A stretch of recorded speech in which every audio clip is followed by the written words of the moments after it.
is going on, guys? Welcome back to the Purple and Gold Bars channel. I'm your host, Supreme Overlord, aka Mr. AI Man 3000, aka the Perp and Gold, aka Mr. Purple Bars, aka your number one hype fan. That's why I bring you the best color commentary and outside of the box analysis that you're going to find about these fighting Minnesota Vikings.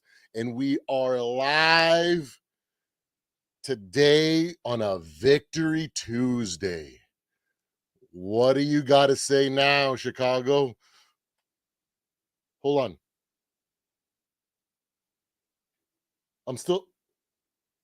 I don't see them anymore.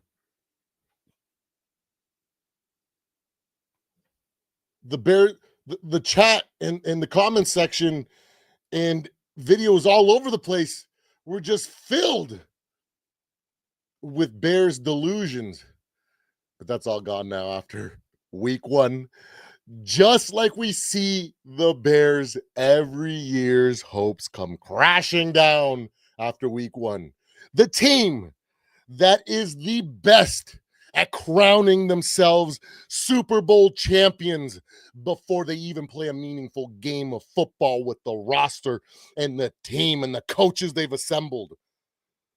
The delusional franchise that is so brain dead that thinks, oh, we're just going to put all these pieces together and we're going to be running like a well-oiled machine, like we've been doing this together for years. Just like the Redeem team and those Philadelphia Eagles, you guys are fucking busted. Woo! And that's what you get when you bank on possibilities instead of probabilities. Ladies and gentlemen, we are live. We are gloating. It is a great day to be a Minnesota Vikings fan, and even more so because we get to bathe in the Bears' tears all day. That's why today we're going to be spending the first part of the video, the first part of today, probably most of the video, jumping around, watching some videos. First of all, checking out some of these dumbass predictions. Like I said, prior to this, in my breakdowns, in my NFC North predictions, in my 5 keys to victories live, everything that I brought up actually happened and were the deciding factors. And one of the key things that I said is like they all keep on focusing on all these little micro like small scale things. Well, what happens if JJ gets shut down by this guy, and what happens or when this situation happens here, and what happens when the O-line, and what happens when K, and all these specific nuanced breakdowns for all these hypothetical situations that could potentially happen on the field, because the Chicago Bears have all this potential in the world and hype running into this game. But I try to tell y'all, I said, hey, stop looking at all the micro, because the macro is what you need to be focusing on to get a good read on this game. Like I said, the biggest factors for the Vikings played out. Things that I said needed to be on top, on point, and were the most important factors for our success actually happened. Almost specifically in order that I broke it down. And then, not to mention, I kept reminding these delusional Bears fans that it takes a lot more than an off season of preparation to get to yourself to the point where you deserve the type of hype or the type of where you should have the type of expectations that you should have. I said, you guys have all this new on your fucking team, new coach, new fucking coordinators, new playbook, new verbiage, new everything. I told you it was going to be freaking procedural mistakes, uncharacteristic. I told you it was going to be a lot of the Bears making a ton of mistakes because they're unprepared and they can only do so much with an off-season's time of preparation. It doesn't take a rocket scientist to look at that situation and go, yeah, these guys are going to it's going to take a little bit of time for things to work out. They got a lot of potential and a lot of good pieces on paper, but they don't have any continuity. They don't have any consistency. They don't have any experience together. And until they have built a good amount of that up, there's you shouldn't have any expectation, especially the delusions that these Bears fans were having. But it is what it is. I tried to tell them and they walked right into it. And just like an idiot walking aimlessly in the dark in a room full of rakes, they kept stepping on rakes last night. It was fucking embarrassing. 127 penalty yards on 12 fucking flags. What does that say? I kept harping on, hey, remember fucking 3 years ago when KOC was our fucking our new coach and we overachieved at, like, by some miracle? I don't know, that just talent or just luck, probably a lot of both. But we stumbled our way to 13 wins and we won a lot of one-score games. But the thing that sucked at the very beginning of the season that made it that we had to win these one-score games was the fact that we kept making a ton of procedural mistakes, a lot of penalties that killed drives, a lot of penalties that put ourselves out of field goal range, things that totally destroyed our momentum. And it was all stuff that could be coached and that goes away after a lot of experience. I didn't think the Bears were going to be that team that all of a sudden became a juggernaut overnight. And all of a sudden they were going to be playing with the consistency on top of the talent that they require to be a Super Bowl team. But you know what? Just like typical Bears fans, they're so impatient. They don't want to go through the process and they just want to skip to the end. And in their minds, it was a foregone conclusion. And that's what happened last night. I told y'all, but let's review real quick. I want to pull up my slides here and quickly cover. Let's see, what was the first freaking slide and the first key to success that I had mentioned was the roster and the strength of this team up from top to bottom. I said we were able to do incredible things with Sam Darnold at the helm. a lot of the reason that we stayed in the game last night was because the strength of our roster. When players went out and people stepped in, they stepped up. That's a strength of roster. We just a better team, right? Like I said, the strength, the experience. Let's not forget, this game looked very similar to a lot of the games last year where we didn't play up to our standard. That's right, Mike. We're going to talk that talk. But last year, our strength of team was the thing that kept us in games and pulled us out of some big holes. That adversity, that experience, that was the number one factor that I said. It's that in the strength of this roster and the coaching staff and organization that gives us a massive lead. And they have to be the ones that lead the way. And that's what happened. The team stepped up everywhere. We have a block punt. Special teams had some great returns. Our defense, although I expected some turnovers and maybe even some scoring from the defensive side, they kept this game within reach. Let's be real. If the Bears were a fucking good team, we would have been down 3 or 4 scores going into the half. But thank God we're only facing the crappy Chicago Bears that are only good in their minds. They don't even realize they're at least 1 to 2 years away from even being able to puff their chest out. But you know what? That's what the Vikings are being bred to do. Over the last few years, we've endured a lot as a fan base, but we've seen the team do all the right moves and build this incredible roster that is that elevates us past a lot of situations, which is a telltale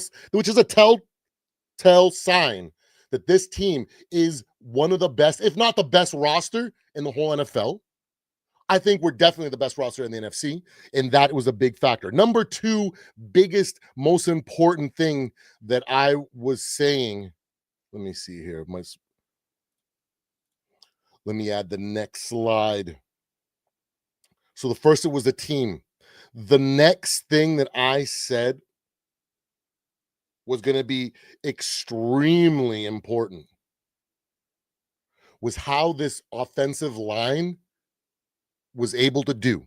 Mind you, at the time, I expected Christian Darrisaw to play, so I was feeling a lot more confident to this O-line and their ability to perform with those two beasts at left and right tackle.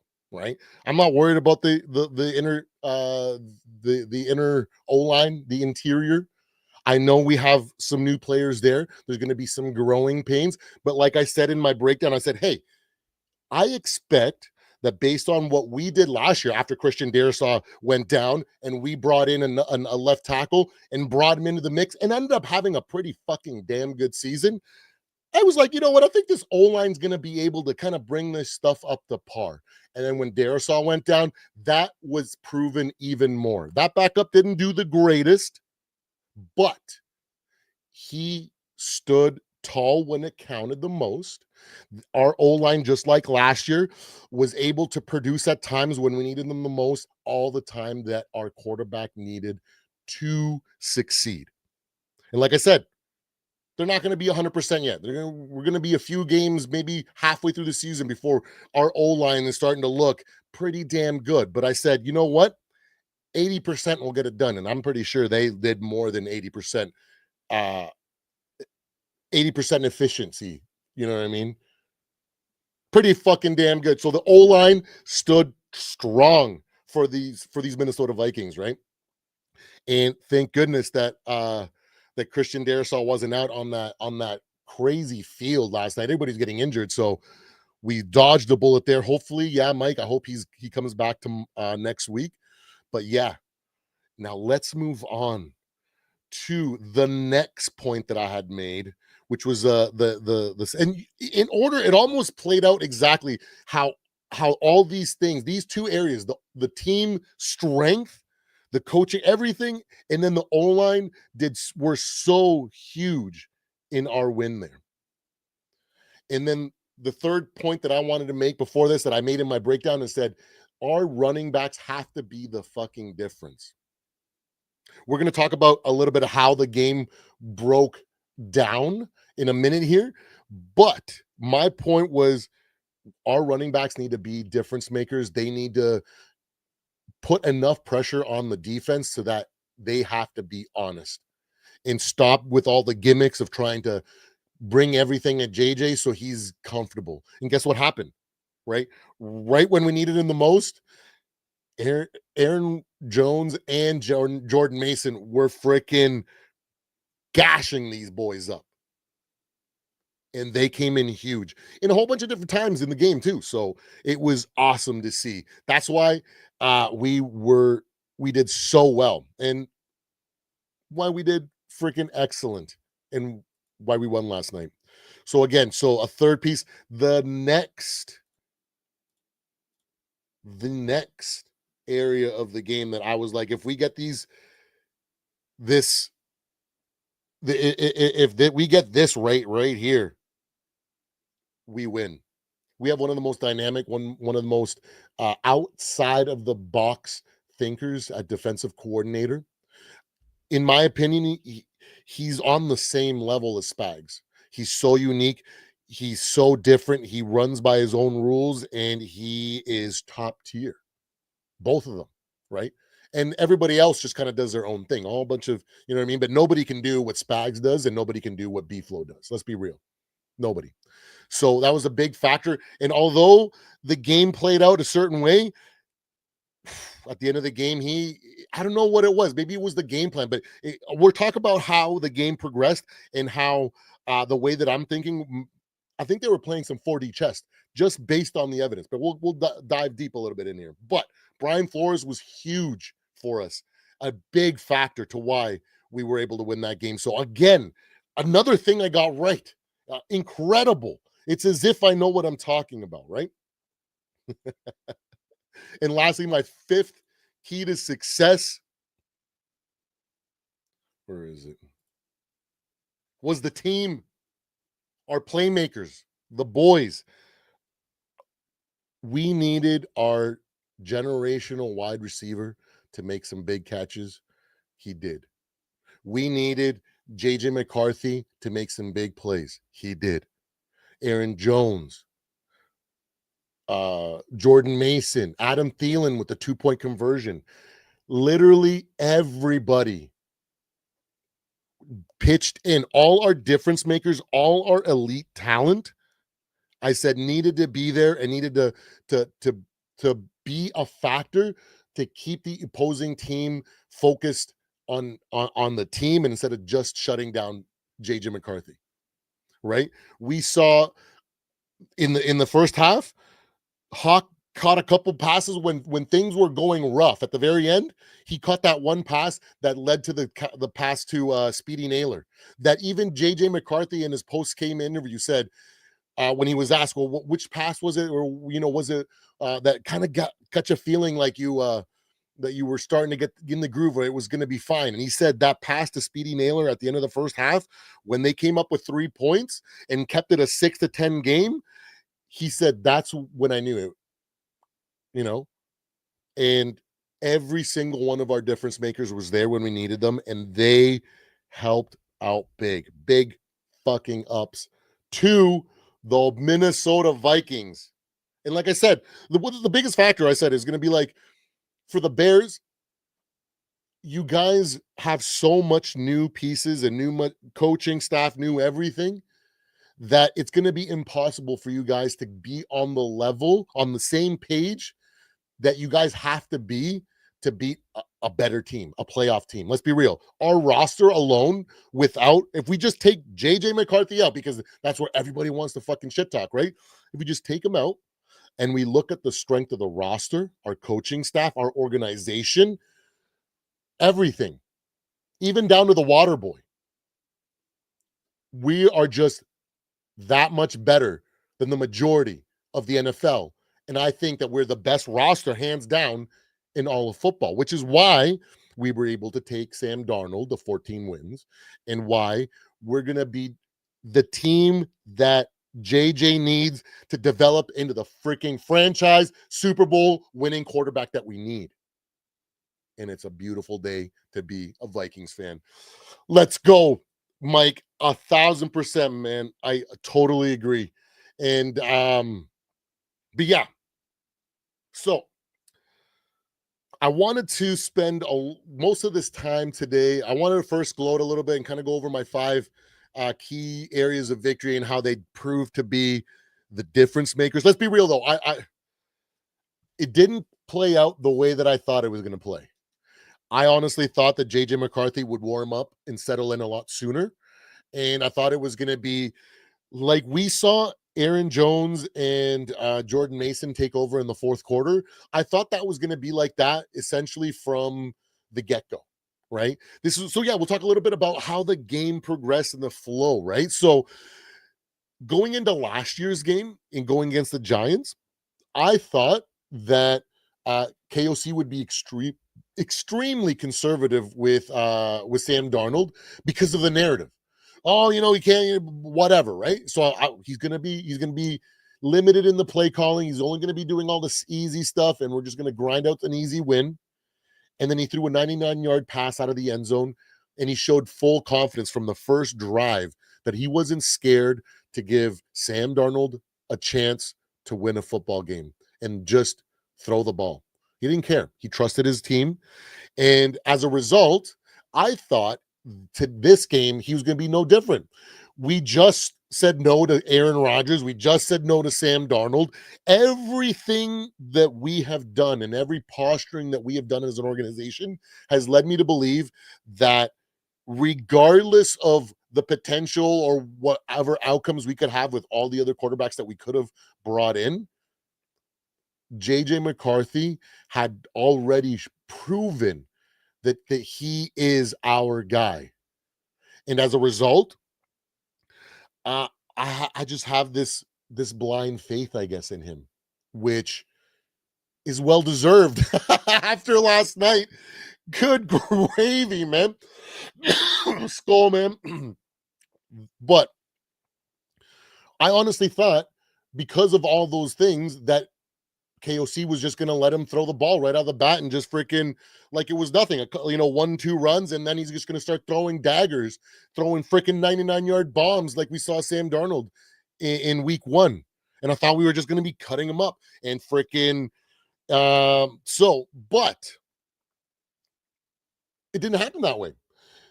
KOC, I don't know if it was the game plan. It was really weird. Last year, when we talk about our defense, right? B-Flow had a lot of success blitzing people heavily, especially early in the game, and really putting them really in a blender. And then slowly throughout the game, the opposing team would start to kind of figure things out. And then it kind of came a shootout or maybe a race to the win at the very end. And as a Vikings fan, it kind of sucked because at the end of the game, it kind of looked like B-Flow was kind of got scared or kind of went too vanilla at times. He stopped disguising things, and it was like, ooh, what's going on? Is he too afraid? Is he not committing to his schemes? What's going on here, right? So my biggest thing was this year, I want to see him come up with some different strategies to overcome what other teams are doing. In this game, bro, did he just pull a fucking rope and dope? The man, I was like, I remember I was on the live with Zoe, and the entire time, first off, I kept saying, guys, relax. This is going exactly the way it's supposed to be going. Don't worry about it. JJ's gonna light it up. It's gonna be fine. But one thing, as the third quarter started, I remember saying, hey, do you guys remember Brian Flores doing a lot of that pre-snap motion and all that disguising and all the movement? And Lefty goes, yeah, no, not really. But Harrison Smith is usually the guy that's constantly coming in and out and doing all the running and all that stuff. So it's probably why we're not seeing a lot of it. And I was like, huh, yeah, maybe. And now that I think about it, I'm like, was Brian Flores playing dumb? Because last year, there was a bunch of times when Caleb Williams, in the games that we beat them last year, it seemed like he had the answer to the pressure. And then at times when B-Flow faked the pressure and then just like dropped into coverage and played the pass, Caleb was stunned. And there was a lot of times where other teams, we did the exact same thing. Everybody expected a pass rush and all out blitz. And then we drop into coverage and the quarterback looks lost and there's nobody to throw to and he has to throw it away. And a lot of those plays just kind of got swept under the rug because they're just throwaways. But we don't look at the brilliance of what that was. That mind game that Brian Flores is winning. And this time he was kind of like, yeah, we're just going to kind of go vanilla, or maybe we're just going to go by the game plan of like just stick to what we have thought up for this first half. And we're not going to deviate regardless of what's going on. Regardless if we're down 10 scores, we are going to follow this game plan until the end of the first half. And we got him in the second half. And that's exactly what it seemed like to me. Brian Flores played the rope and dope. And in the second half, Caleb was in a fucking blender. He was he was running for his life. Let's not forget about that. That O-line that seemed freaking unpenetrable in the first half, that looked like they were just dominating our pass rush, all of a sudden fell apart. And we had that signature B-Flow grin on the sideline when he was like, I knew you fucking thought you were going to fucking play these games for this long? You think you do this to me? B-Flow was like, oh, man. I don't want to say the line because I'm going to get fucking riled up. But in that moment, in that second half, it felt like Brian Flores, and nobody had his number, not even King Kong. So it was incredible to see, but it was weird. I would say, but you know what? It gave me the answer that I wanted. I wanted to see what is he going to do in these situations when things are going wrong or whatever. And he came up with another fucking game plan, and it was fucking brilliant. And it costed the Bears a loss, and we came away with a W. Big ups. It's another reason why this coaching staff and this roster was going to bring us and elevate us past this game. The biggest factor of them all, the MVP. You know what? Let's take a moment. Let's take a fucking moment, guys. We need to celebrate the MVP of the game last night. And that MVP were the entire Chicago Bears, man. Can you believe it? 127 penalty yards, 12 penalties. How many times did their fucking dumbass team put themselves out of field goal range or destroy momentum or destroy a drive that kept putting them, in this fucking perpetual state of just throwing the game? It's as if, like I said, there's no way that this team is going to come in here and play like a playoff team, let alone a Super Bowl contender, like idiots like Nick Wright think, or these Bears super fans like Clarence were fucking saying the other day on D Woods' live. But guess what? The better roster won. They were more consistent. They were more vigilant, and they didn't give up careless penalties like the fucking Bears did. That was preparation. Remember 3 years ago when we freaking, even up till last year and the year before that, actually, for 3 years, we've had to deal with a lot of procedural mistakes and errors as a Vikings organization. And over the last 3 years, we have slowly ironed that shit out. And it took a fucking long time. It took a lot of fucking heartache and adversity. And that's what it takes to be a fucking winning team. That's what it takes to be a fucking playoff team, Chicago. That's why we won. That's why your bum-ass team wasn't ready. It's why you're 1 to 2 years away from being able to fucking puff your chest out and fucking talk shit. It's the reason why I didn't start my channel year one of the KOC experiment. I wasn't out here fucking seeing the things that are happening now and going, look at us, we're the fucking best team in the league. I would have looked like a fucking moron like you. But guess what? I fucking waited. I saw the writing on the wall. And a few years later, we got the JJ McCarthy era, and we are fucking showing out. And it's only going to get better, boys. That game went exactly how it needed to go for JJ McCarthy. He struggled. He looked lost at times. But that fucking cliche, boys, everything that, so many people, I fucking hate it when fucking people use that scapegoat or that fucking excuse. JJ McCarthy's a winner at every level. You know what? Shut the fuck up. You guys want to know what the fuck winning at every level looks like? Go rewatch that game last night. That's what it is. That boy didn't give up. In his press conference after the fact, when he stopped and he said, when they were in the fucking thick of it, in the fucking huddle, he goes, guys, where would you rather be? And that kind of shows the leadership that this boy has. And that's what winners have. That's the evidence to sustain that argument or that cliche statement. He's a winner at every level. Yeah. And that's why he was able to endure, have the right mindset, follow the coaching, and show out in the end. 2 touchdowns, 1 rushing touchdown. That's fucking our quarterback. And why we let go Sam Darnold, why we didn't say fucking pay any attention to Aaron Rodgers. And that's why we are as good as we are. It's going to be an up and down season with JJ. We're going to see a lot of learning and growing pains from him. But the good thing about it is that we have a strong roster. We saw our special team step up. We saw our defense step up. We saw all our offensive players step up. I saw a tweet that said, "Imagine if Jettas was pouting and fucking acting like a diva on the sideline the entire first half. Imagine, imagine what that would have done to the confidence of that little boy. He's not a little boy, he's 22. What should I say?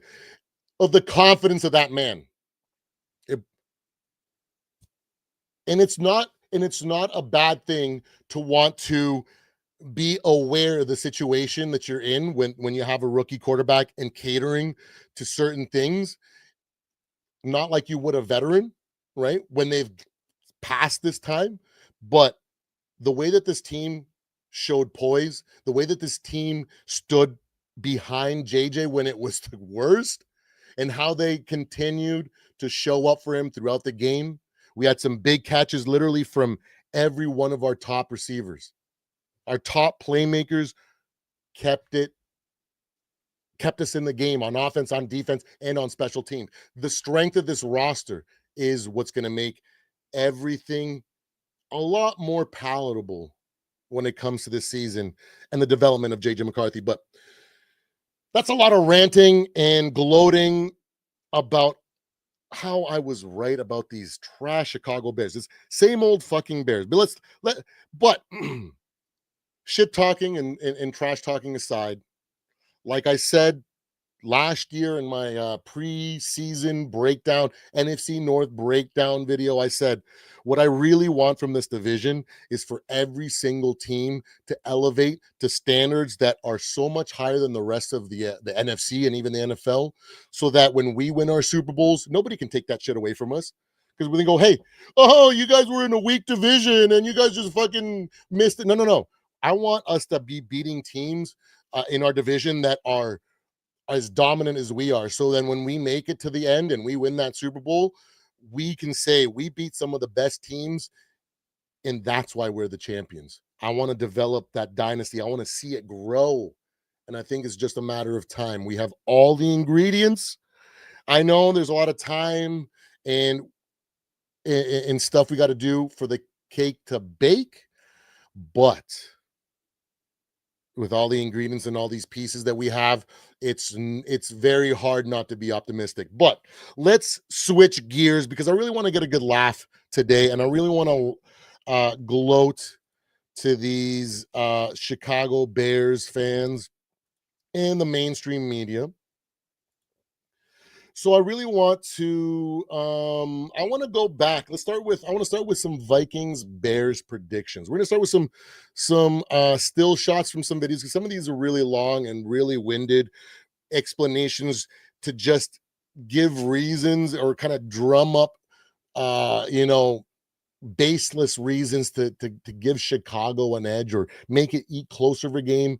So we're not going to bother, but we're going to start here with the CBS Sports one because my relationship with credit was not the greatest. These guys are brain dead, to say the least. But in the words, we got to give them a little bit of grace and some compassion and just kind of let it go sometimes with our animosity to the mainstream media, because in the words of the great Charles Barkley, he's just some guy up here giving his opinion. They're no experts, so they're just doing doing their best with the intuition and the the best tools at their at their disposal. Oh, this isn't the one where never mind, this isn't the one. I thought it was the one where they go down and they have the panel. But let's find some Vikings Bears predictions. Let's see here. What a debut indeed. What is going on? I probably should have tried to find some of these beforehand. Nick Wright always wrong. 6 days ago, Vikings versus Bears prediction. Let's see what the as over week one caps off the day focus have to say. So he's gonna break it down. let's skip up here.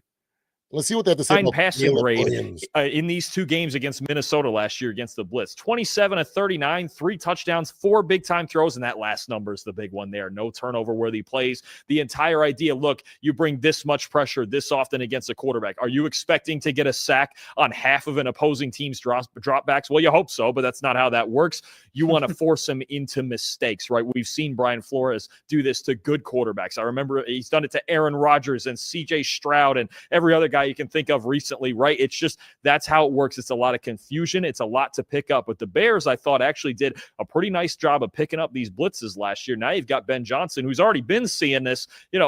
Last year, Detroit beat Minnesota both times. But I think the idea, Caleb, in these situations, keeping his cool, getting to the right read, stepping up in the pocket instead of trying to escape all the time. This is going to be a big key once. It would have been a big key if he was able to do that. But again, what happened to that O-line? It just kind of didn't work out the way that these guys had it picked. But let's move forward. I want to see their predictions. They put it at the bottom, don't they? I think, if I remember correctly, I think they split here. And in all fairness, when it comes to the breakdown, these guys were trying to be more unbiased than others. So I will say, let's see here. So this was 5 days ago. Streaking. We got interesting streaks that teams are taking into week Oh, one. no. The Bears are trying to snap this one. They've lost 5 straight games at home. If they lose Monday night against Minnesota, it would match their second longest home losing streak in the franchise's history. Remember, they've been playing for well over 100 years in Chicago. So that's the question. Do the Bears find a way to get a win in what will be a good teams have those kind of stats, right? Inside the Those kind division. of records. And I know you have your eyes on the marriage of Caleb Williams and his new coach. Yeah, I think the Vikings win the football game, but Ben Johnson, who's now the head coach in Chicago, the last 4 times his offenses have played against Brian Flores, the defensive coordinator in Minnesota, he's put 122 points on him. With the Lions. With the Lions. Holy different moly. humans, but he obviously understands how to Are play you against serious? 16 He touchdowns. put 14 122 punts. points on That's us video games type stuff. while standing So on I the want to just see, can sidelines. Caleb do it? Can Caleb operate it? You have the coach, you have the understanding. Now that's why you play. That's why you pay $13 million to Ben Johnson. Did you just hear what he said? He put up single-handedly 122 points. Oh no. He means that's right. He means his Lions players put up 122 points on Brian Flores' team. Oh yeah, clear distinction there. Even at the highest level of analysis, they just kind of seem to forget. They just assume that these guys are so freaking good that there's going to be like no freaking hiccups. They're just going to all of a sudden flip a switch and they're going to be playing like as if they've been playing 10 years together. But you know what? It is what it is. This is their freaking opinion, you know? The vision of how to handle and then attack Brian Flores' defense and understand different people, Jared Goff. How much can Caleb operate? You know, and that's the thing is, the pressure is going to come. And we know that answer now, guys. Absolutely nothing. That's always been something that Caleb has struggled with. It's kind of been hit or miss. Like sometimes he makes plays athletically, and then other times he really hurts the offense. Ooh, what does that look like come Monday? Well said, Mr. Dan Orlovsky. Ooh, I love being petty. That is why we're going to be watching as many predictions, and I'm going to get to sit back and relax. I'm going to watch some Bears reactions too. Oh my God, some of these Bears fans' reactions are chef's kiss. Thank you, Bears fans. Your delusions serve to be delicious. Oh, I love it. Tonight will be a huge storyline. Yeah, I think it's exactly what you're talking about. Can Caleb be the guy that everybody thinks he can be at the Chicago Bears? Like Ben Johnson, you've seen him during reports being frustrated with the offense. He's frustrated with Caleb Williams and how he's taking in, like, handling the play call, deciphering the defense, and types of things. Right after the last preseason game, he's talking about the first 2 drives, saying lethargic play has plagued us all camp long. Right. So for me, when I look at both of these teams, I look at the way Kevin O'Connor. Did Ben Johnson really say that lethargic play has been plaguing us all training camp? How did I miss that quote?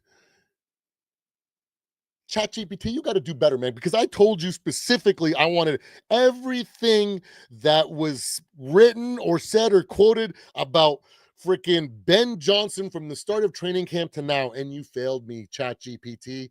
I expected to have that quote, and now I got egg on my face. How dare you? You did, ChatGPT, you did what the Bears couldn't do, is prove me wrong. Oh, my God. Donald talks about his quarterback in JJ McCarthy, who's technically in his second year of the same system, and you're like, he's more stoic, he's more calm, he loves JJ's routine, how he deciphers defenses, the motions, everything. I feel more comfortable with the coach's body language on the Minnesota side than I do on the Bears side. So let me put the question. Oh, that is a great point. And as we all know, and we heard from the live or hot take review that we did yesterday, sounds like there's been a little bit of an expose that's recently dropped outing last year's Chicago Bears and the dysfunction that Caleb Williams had, and his may have been the problem, may not have been. That's the speculation of the article. And then on top of the fact that it might have trickled over with some friction between him and Coach Johnson. Because, hey, remember, about a month and a half ago, remember that clip came out when Ben Johnson was tearing a strip into Caleb out in practice? Ooh. If people were only paying attention, they would have seen the writing on the wall. But, you know, Bears fans are delusional. Do this way. They play Monday night, the first Monday night game of the season for us on ESPN. So Tuesday morning, we'll be sitting here. If I'm telling you we're going to be raving about one of these two young quarterbacks, Caleb Williams or JJ McCarthy, which one are you telling me it's going to be? JJ McCarthy. 1,000%. Because when you look at O'Connell, Wes Phillips, and what they've done, any quarterback in the system, they've always performed. You go out and get Jordan Mason from the Niners to help fill out the new faces on the Vikings offensive line. You get Will Fries and Ryan Kelly. They're going to have a strong run game, one of the better play action teams in the league. I like JJ McCarthy, and when you're in doubt, you throw it up to Justin Jefferson. Yeah. But I'm excited about. Let's fucking go. That's exactly what we've been saying. If only these delusional fan bases just kind of just tapped in to Vocal Vike, In the Zone podcast, Purple and Gold Bars, Skull State of Mind, Mike Sports Vibes. If you guys just tuned in and got the DL and fucking knew what was going on, you guys wouldn't look like idiots. About JJ McCarthy, you can tell the staff believes in him a lot. So I'm excited to watch him play. Can you imagine what the conversation in Chicago will be like Tuesday morning if JJ McCarthy, who hasn't played in an NFL game, who was in the same draft class as Caleb Williams, if he goes into Chicago, the area he grew up, and comes away with a win in his first NFL start against Ben Johnson and Caleb Williams with all the conversation about them, you could imagine what it would be like on Tuesday morning. Guys, we don't have to imagine anymore. Because after we get through the predictions, we're gonna go see what they're saying. It's so funny because before the game, we're gonna get to it because I can't wait. Because there's some of these fucking Chicago sports radio shows that also have YouTube channels, just like K-Fan does for ours, and like Paul Allen and all those guys, right? But their fucking takes were the most delusional out of all the mainstream media, or anybody that you could call mainstream. But oh, guys, we are in for a treat. We are going to get to, I don't care how long we are live today. We are going to be here. We're going to be fucking farming these Chicago Bears in the mainstream media for fucking their tears. And oh, I just can't wait to bathe in all the frustration. Imagine. We don't gotta imagine anymore because that's what happened. A fucking rookie quarterback came in and stole the show against your fucking generational superstar quarterback. pressure in Chicago. Absolutely. I mean, but you have made the point repeatedly, Dan, that the Caleb Williams, Hey. We got to take a moment and say, you know what, ESPN and Get Up, look at these picks here. We got to give it up. Give credit where credit is due. Dan Orlovsky, Will Compton, and Tyler Lewin. Look at that. They know not to let the hype and to do their best to be as objective as possible. And look what it got him. It got him a freaking easy win in the picks. And Greeny looks like a dumbass, but he's a Jets fan, so his opinion don't matter. Marriage with Ben Johnson, it's going to take a little time. You have been cautioning everybody. Don't expect them to look perfect at the beginning of the season. And here it comes. Oh, Greeny, you literally just said the thing that I've been saying for the fucking whole thing leading up to the game. Don't expect them to look like a fucking juggernaut like fucking Nick Wright says they're going to be. Okay? If you go by what Nick Wright says and you fucking think that that's your fucking Chicago Bears, you're broken in the you're fucking broken. You're just, you have the IQ of a fucking toddler. Honestly. To think, how do you guys think that you guys are going to come out here and look like a well-polished team before even playing a game together? My God. Yeah, Finally, week one. And it's going to be a very different experience than Caleb had against the talking Buffalo Bills in the talk, Mike. preseason when Buffalo We declared fucking pre-snap. talking that This is talk our coverage, today. and Caleb played crazy Oh, fast, and it was awesome, and that's what he should do.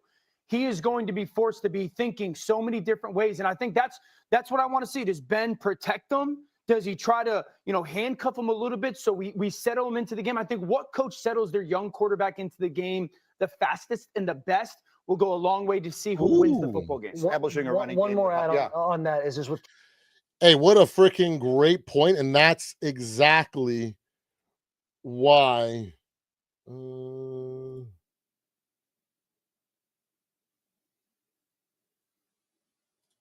There we go. But yeah, that's exactly what it was. And who else is better at doing that than the quarterback whisperer? Guys, did you guys forget that for 2 weeks, everybody thought that the Pastronaut was a starting freaking franchise level quarterback? Hey, don't get me wrong. The athleticism and the things that the Pastronaut was able to do also did contribute to the hype, but it was the genius of the quarterback whisperer. So why would you freaking pick that over freaking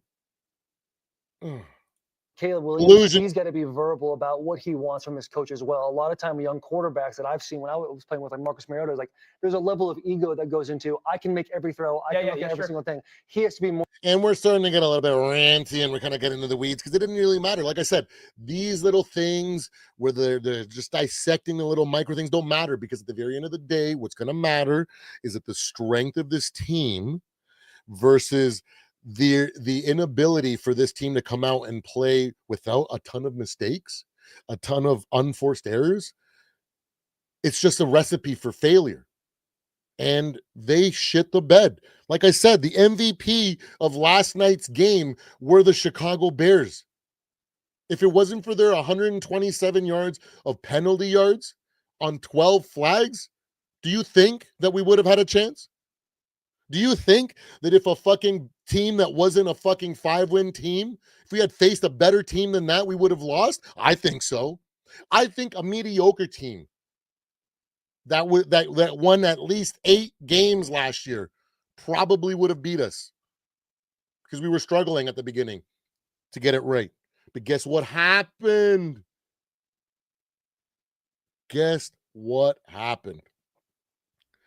Turned out to be exactly like I said. So let's find some more predictions. Where is what was that guy's channel? It was like CN. What was that guy's? Oh man, I wish. Where is that guy's channel? Oh yeah, see the Chicago. Let's move over to the Chicago Bears.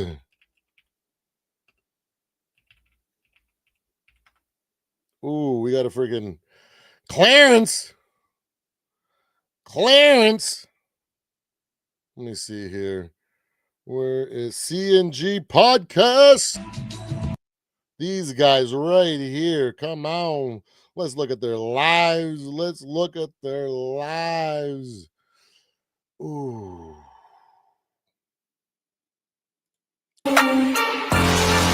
So here we are, boys, in the pits of the fucking abyss here.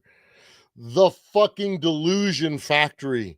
This is one of the Bears fucking fan channels. Now, our boy, Skull State of Mind, I think he was on here. Where's D Woods? Did D Woods show up late? Or was this the podcast that he wasn't on there with? I want to find the podcast where friend of the channel, Skull State of Mind, was on.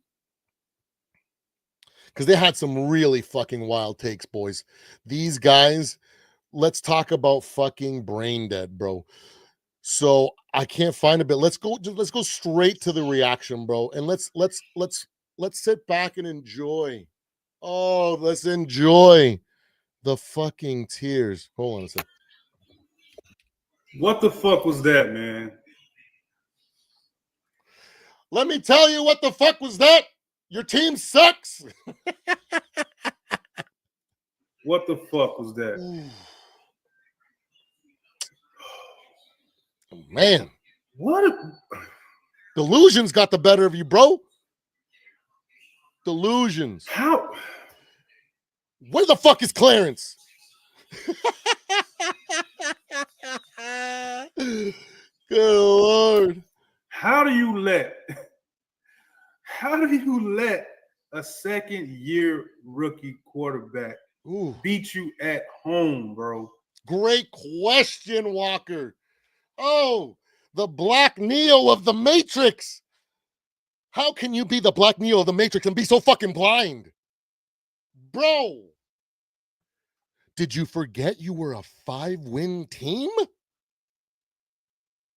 Did you think that all of a sudden you guys were going to come out here and just fucking turn into fucking the 2024 fucking Eagles, or fucking turn into the fucking whatever fucking Super Bowl champion Chiefs? Fuck. What did you expect? The fuck, bro? I'm sick, man. I'm sick. I'm about to stop doing this podcast and shit, man. Oh man, you might want to think about that. That's damn sure. let's get it. So we can sit here and laugh. They go freaking fucking hog wild. This is how delusional and stupid they are. They're calling for Tyson Bagent to start in the comments, bro. In the chat. Oh my goodness.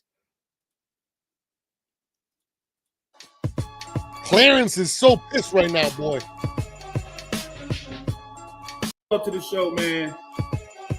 Ooh, there go Cam right welcome. there. Cam is in the building. Cam, you got a bonnet on, man. What are you doing? What you got a bonnet on? The only man with some fucking sense in the Cam. building. That's my boy right there. He knows. Nephew. He's a Bears fan, but he's my boy. I can tell you. I'm gonna show you why in a second. But we need the man of the hour to show up. A man that's never sour. I mean, it's always sour.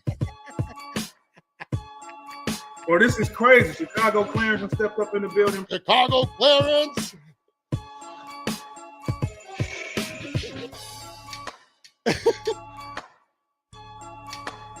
Look at that disappointment, boys.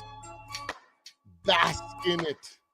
Remember, for those of you guys that were there at the live that hold on, let me turn Woods this was music doing, down, man. These clowns were laughing and acting as if the Chicago Bears had already won the Super Bowl this year. Dog, like every delusional I'm in Bears utter fan. shock. I'm in utter. Just like every delusional Bears fan, they've won the Super Bowl this year, bro. And every year after game one for the last 6 years in a row, it has fucking come crumbling down. How do you guys not learn? You know, the definition of insanity is doing the same thing over and over and expecting a different outcome. When do you jump ship and say, man, these Chicago Bears are bust? This fucking organization fucking is too much of a factor at holding this team back. We can't get it right. Even when we got seemingly good freaking pieces in play. It's the same old fucking Bears. Oh my God. Clarence, tell us, boy. Tell us what you're thinking, Clarence. What a shock right now, dog. I'm in complete shock. You know me better than anybody. I've never pulled up ever. Did you hear what our boy say in the top corner? He's not. And he's about to show these guys. He's going to tell them right to their face. And this is how you're going to see delusion, peak delusion at its finest, guys. On a night podcast. Bro, it's 11 o'clock in Chicago right now, dog. That's how disappointed I am, man. I'm going to talk my shit until I feel better tonight. We as Bears Nation. Rumor has it they're still fucking talking. I think the live is still going. Because he said he ain't stopping until he feels better. Guy's got like years and years worth of talking to do.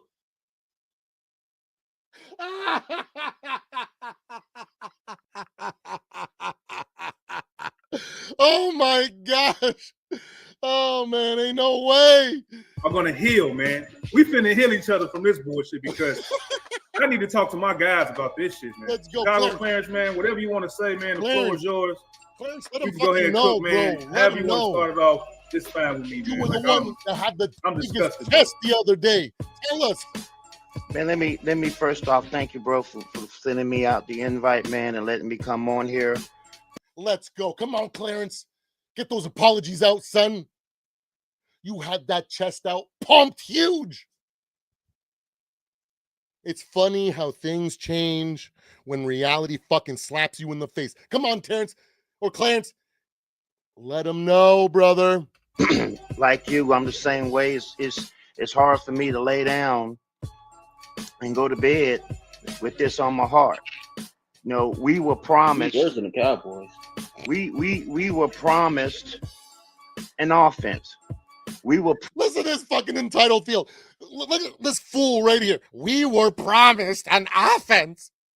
Guys, it's supposed to show up. It's supposed to be ready-made. It's supposed to be plug and play. And they're supposed to be dominant from the beginning. Guys, we were promised a fucking offense. Ben Johnson. Promised the ability to score points. Oh my God. And how in God's name do you have control of the game in your building with a quote unquote rookie quarterback on the other side, and you allow that team to come roaring back, take control of the game, and that guy look better than your number one overall pick? Hey, Clarence, you just said, how do you do that? Clarence, like I told you before in the chat, you didn't want to listen. I told you, you guys are going to be making a ton of fucking procedural mistakes. There's no fucking way that you're going to all of a sudden become a fucking juggernaut. And you're a 5-win team. You honestly thought that you're going to have a turnaround and look like a fucking world beater. That's how delusional you are.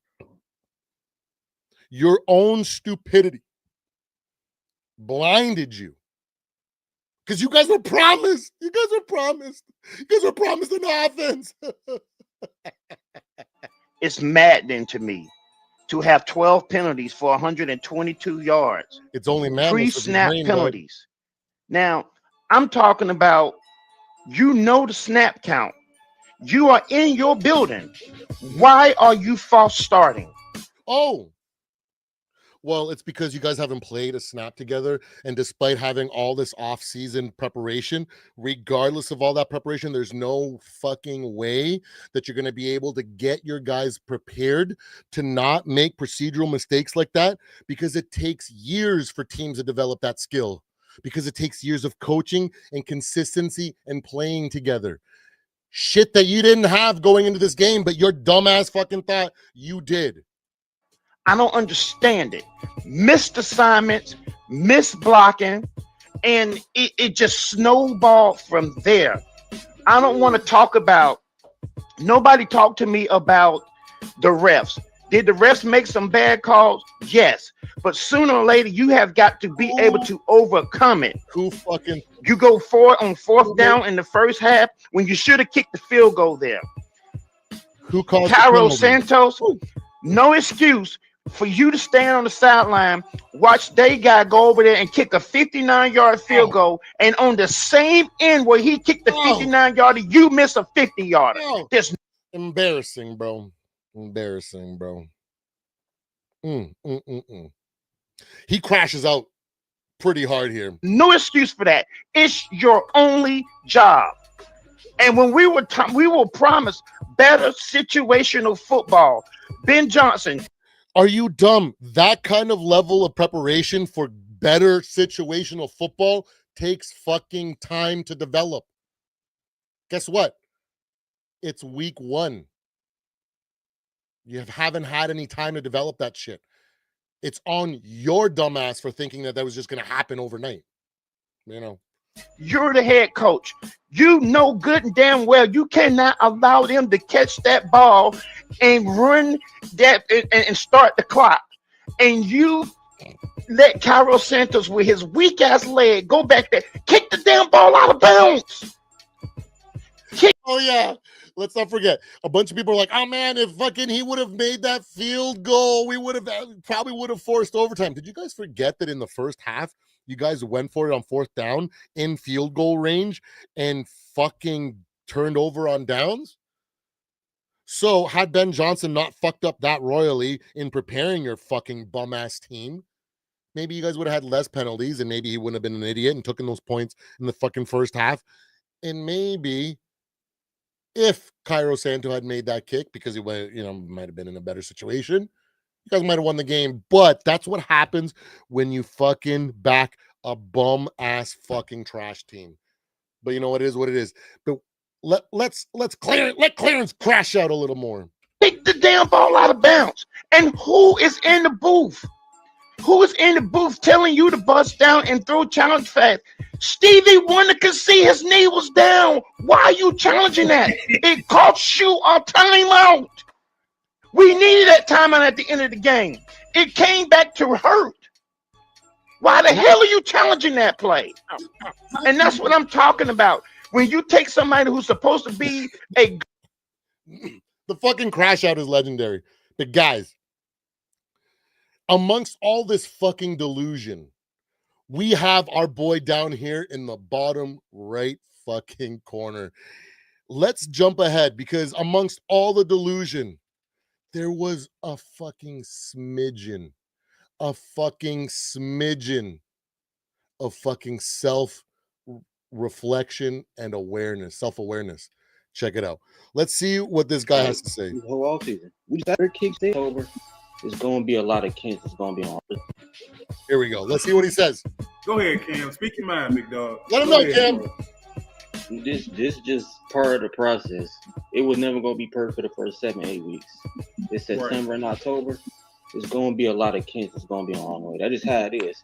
But like I said, though, we don't have the defense like 2018 when Nagy and Mitch was going through their kicks in a row.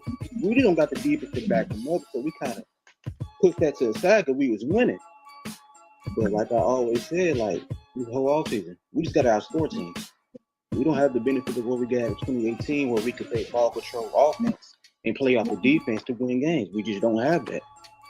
So while it is going to be a tough first couple months to the offense get on their feet, it's just the reality of having a rookie head coach run a young developing quarterback. It's just going to be. Bro, how do they fucking, how are these guys friends with this guy that's clearly looking at things objectively and trying to stay in reality so that he's grounded and he doesn't get so fucking heartbroken when his team fucking performs as they should at the level they should be?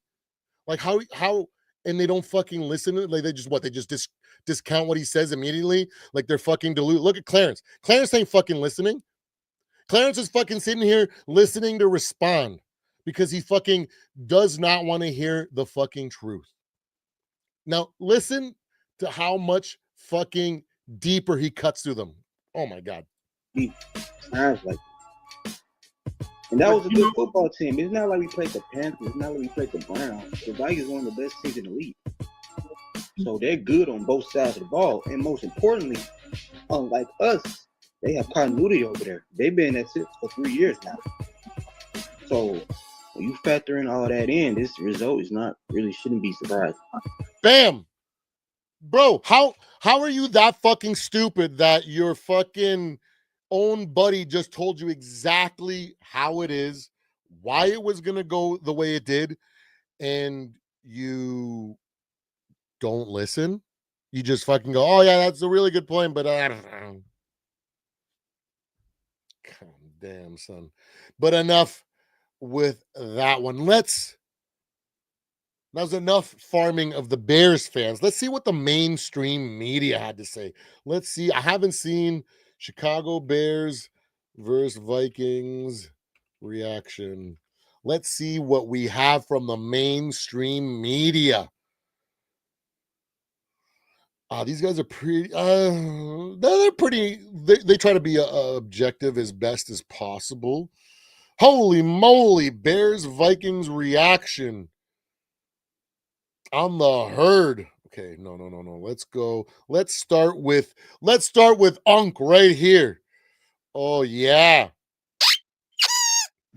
It's always good to hear what our uncles have to say, especially because I'm a huge Ocho Cinco fan. And it reminds me, now that we're here, it reminds me of something that Ocho said that I think plays very true today. There are only 3 fucking things that are certain in life: death, taxes, and the Chicago Bears are always going to be fucking trash. Let's fucking go. Let's hear what Unk and fucking Ocho have to say. Don't forget to hit that subscribe. I told him just going around like, here we go. First, Ocho, this game. I didn't. Man, Minnesota. I'm speechless, Ocho, because Minnesota was just going around like, how long Justin Jefferson before he threw his helmet up in the stands because they not target him. JJ threw a horrible pick. Horrible pick 6. That deep out. If you late and inside. Let's talk about that fucking horrible pick 6, because I said it right on the live as soon as it happened. I said, guys, they don't fucking know it yet, but we have them right where we want them. And I'm 1,000% sure everybody would have interpreted it at the time that I meant that they were firmly behind us with our pants down, getting ready to take over and end this game. 6-17. But as the game revealed, what I actually meant came to fruition. We were actually getting behind them Chicago Bears and getting ready to clap them fucking cheeks, boy. These fucking Bears suck in the end zone. And the next thing you know, Minnesota has seized control of this ball game. Ooh, yeah, that's just because what good teams do. And bad teams are the ones that lose games like this. Fucking come on, brother. I'm almost certain the Chicago Bears spent $94 million, on offensive linemen. They got a new center. They got a new left guard. They got a new right tackle. Ocho, I couldn't tell. No. Caleb Williams was running for his life. If Caleb Williams was Jared Goff, he sacked 10 times tonight. God damn, son. That's what fucking let him know, man. Easily. He's running for his life. And I was like, hold on. I thought you and I both, because we talked about this, said, Ocho, they improved the offensive line. They got Roma Dunze. They got DJ Moore. They got Zacchaeus. They drafted got another tight end. They got Cole Kmet. Defense seemed to be flying around. And they got Ben Johnson calling plays. DA is the Dennis Allen is the new DC. I said, I like Chicago. Revamped offensive line. Ocho, the offensive line looked the same, if not worse than what it did last year. Give Minnesota credit. I have to give JJ McCarthy a lot of credit. Theoretically, he's not a rookie, but last year got hurt in his rookie season. But this is like his rookie season. Hey, throw a pick. The numbers aren't fucking blow you out of your fucking mind. Like I said, I predicted 216 yards passing, like freaking 17 completions or 17 attempts for like 1 touchdown, 0 interceptions. That was my best guess. I thought he was going to warm up a little bit sooner, but you know what? I'll take it. 2 touchdowns and throwing another one in on the feet. Oh my gosh. I don't care that it was only 143 yards. Next time it's going to be 243 yards. Let's go. Pick 6 on the road and not get down, Ocho, and to come back and throw 2 touchdowns and to win this game in your first start, give JJ McCarthy some credit. Let's fucking go. That's right. Everybody was fucking poo-pooing. Oh, he's just a winner at every level. What does that mean? It's just a cliche. It doesn't mean anything. Blah, blah, blah, blah, blah. He fucking showed you last night what winning at every level fucking looks like. Woo-wee. JJ McCarthy is him, and we got him. I know it's going to be rough. He's a young guy. There are going to be more situations where he's going to struggle. But the best part about our team is that we got an incredible supporting cast that's going to keep him in games. And we'll probably steal a few just like we did last night. Yeah, absolutely. Listen, watching this game, Unc, I really thought I thought at some point, I thought the Bears were going to run away with this one. I did too. Caleb Williams looked like Houdini back there. Obviously, when being able to process, dropping back when things. If you guys don't believe me, go check out In the Zone podcast. He was live during the entire game, and I jumped on his fucking live, and I was live with him the entire game. And I told him the entire time, everybody was losing their shit. And I kept saying, guys, relax. There's literally nothing to worry about. Just let the guy settle in. It's going to be fine. The rest is history, boys. Happen. One of the few quarterbacks in the NFL that can make something out of nothing when things break down. He looked good, made some very good throws. Obviously, once the pick six happened, and JJ left that out route inside, I was like, you know what? Yeah, at this point, this one's over. You know what I love about all the mistakes that he had, all those fucking moments in the early game? There were a lot of situations where rookie quarterbacks having that same flustered look like they're a deer in fucking headlights, looking completely in over their head.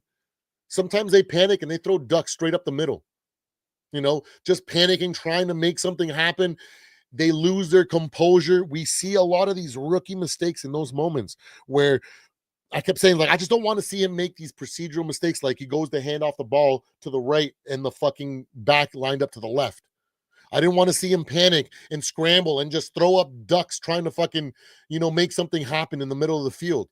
Because we all know what happens when quarterbacks make those stupid decisions, in which we've historically seen young, developing, or busts do. But he didn't do that.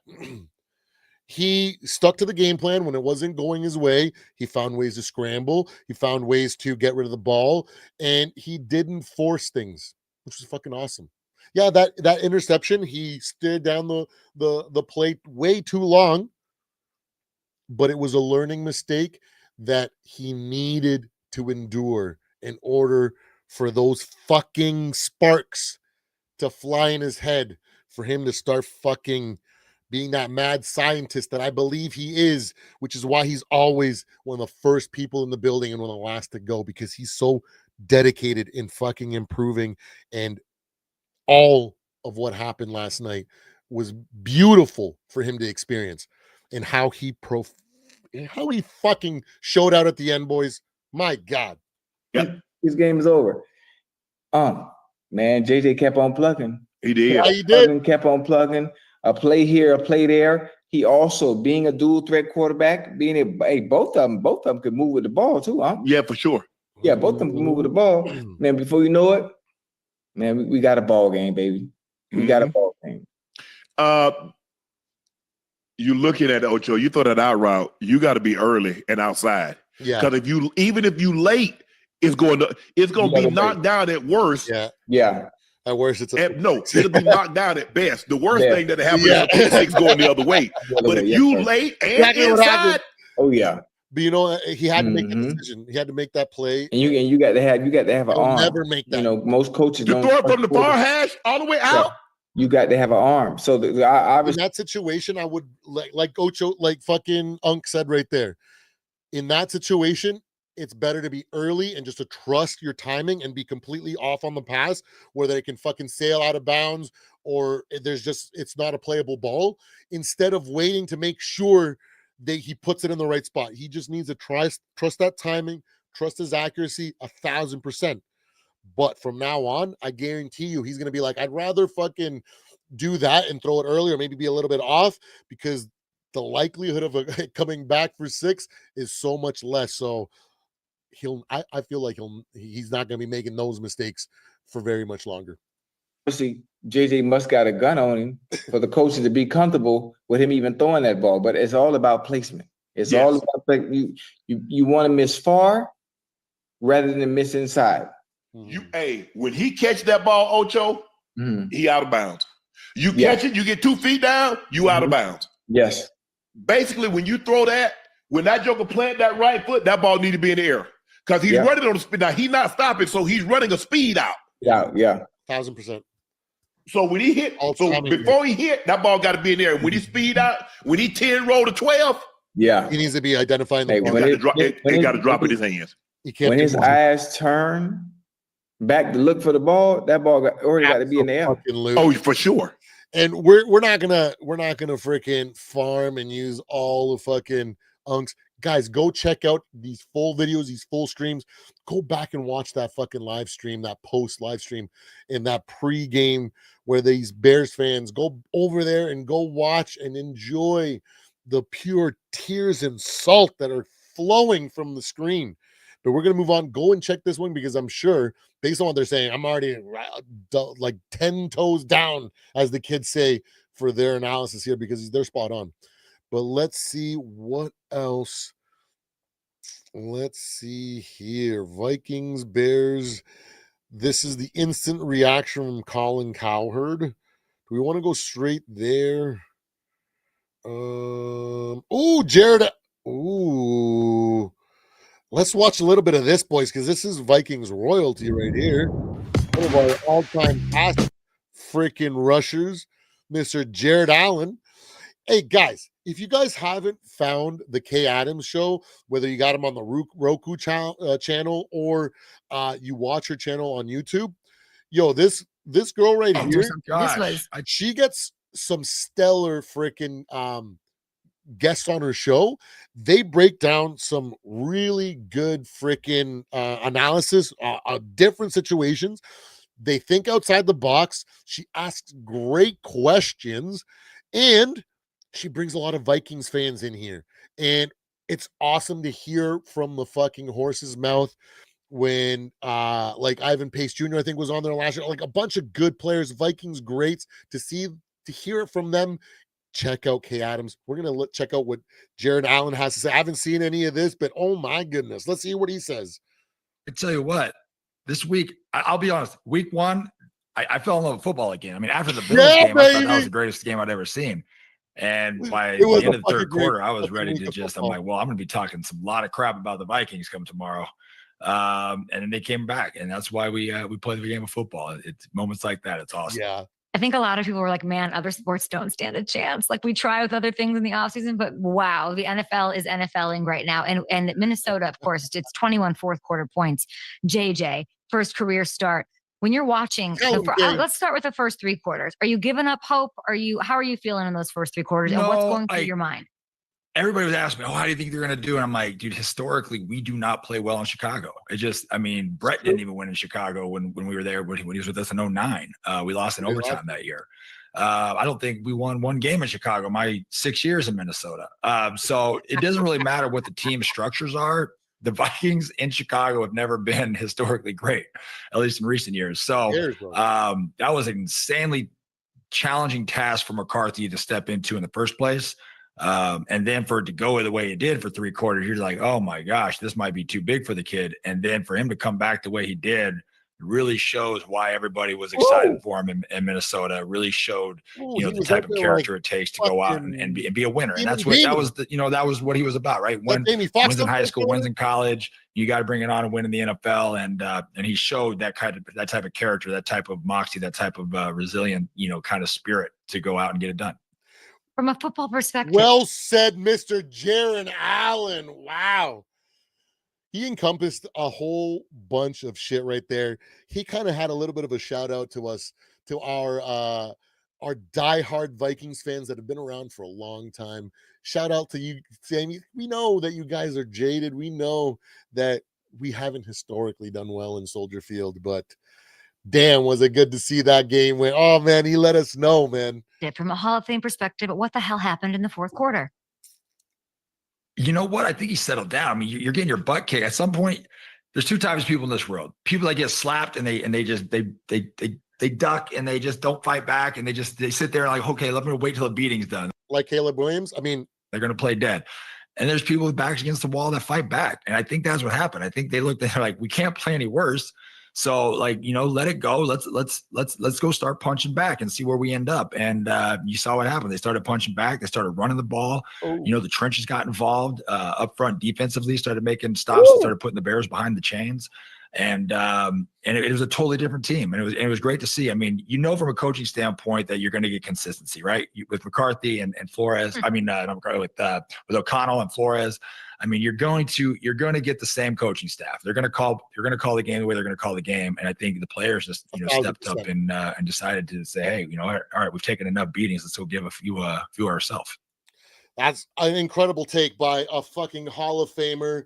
One of my favorite. I think he was one of my first favorite Vikings players, because I became a football fan late in life, and so Adrian Peterson was the guy that got me into football. And at the beginning, I was only about superstars and like my favorite players that I saw on the field. You know what I mean? I wasn't really a Vikings fan, and then through just watching this team and always watching Adrian Peterson, always watching their games, I just fell in love with the team. And Jared Allen, man, his fucking roping mups celebration. I love this guy, man. And what an incredible take from the man, the legend. Incredible. I mean, rookies, I haven't done the math on this. Rookies, it's hard to win your first game. Caleb won his first game last year, but if you look at like the Strouds, you lose your first game. It's tough to win and overcome. And then this sort of a thing, like what it takes to like dig deep and do that is sort of one thing. What does it say about him? Like, what's the most impressive part of his performance outside of like that grit, that resilience, being able to get up off the mat? It's that heart. It's that winning mentality. He's a born winner. He's just winner at every level. That's the answer. I think that's what it says about him. Right? Honestly, I think what you saw is what you got. And I think it shows the type of character he has, the type of man he is. I mean, again, Sam Darnold had a fantastic year for us last year, but in that last game against the Lions, when they hit the crap out of him, you're like, oh man, this dude looks a little shook, right? There was times where, and look what the Rams did in the playoff game. They took that same model. Let's put pressure on, push pressure on him. And his eyes are going to come off the receivers, are going to come down to the rush. And, McCarthy looked the opposite of that, to be honest with you. I mean, that dude was just getting beat down. He throws a pick six, and then he wants to go over and tell his lineman, like, trust me, I'll be honest. If a rookie quarterback throws a pick six, then he tries to come over and talk to me about, hey, give me the ball back. I got your back. I'm like, sit your ass down. We're going to do it ourselves over here, So it just shows the kind of character he has, the kind of leadership. Jared, sit down, young man. We got this.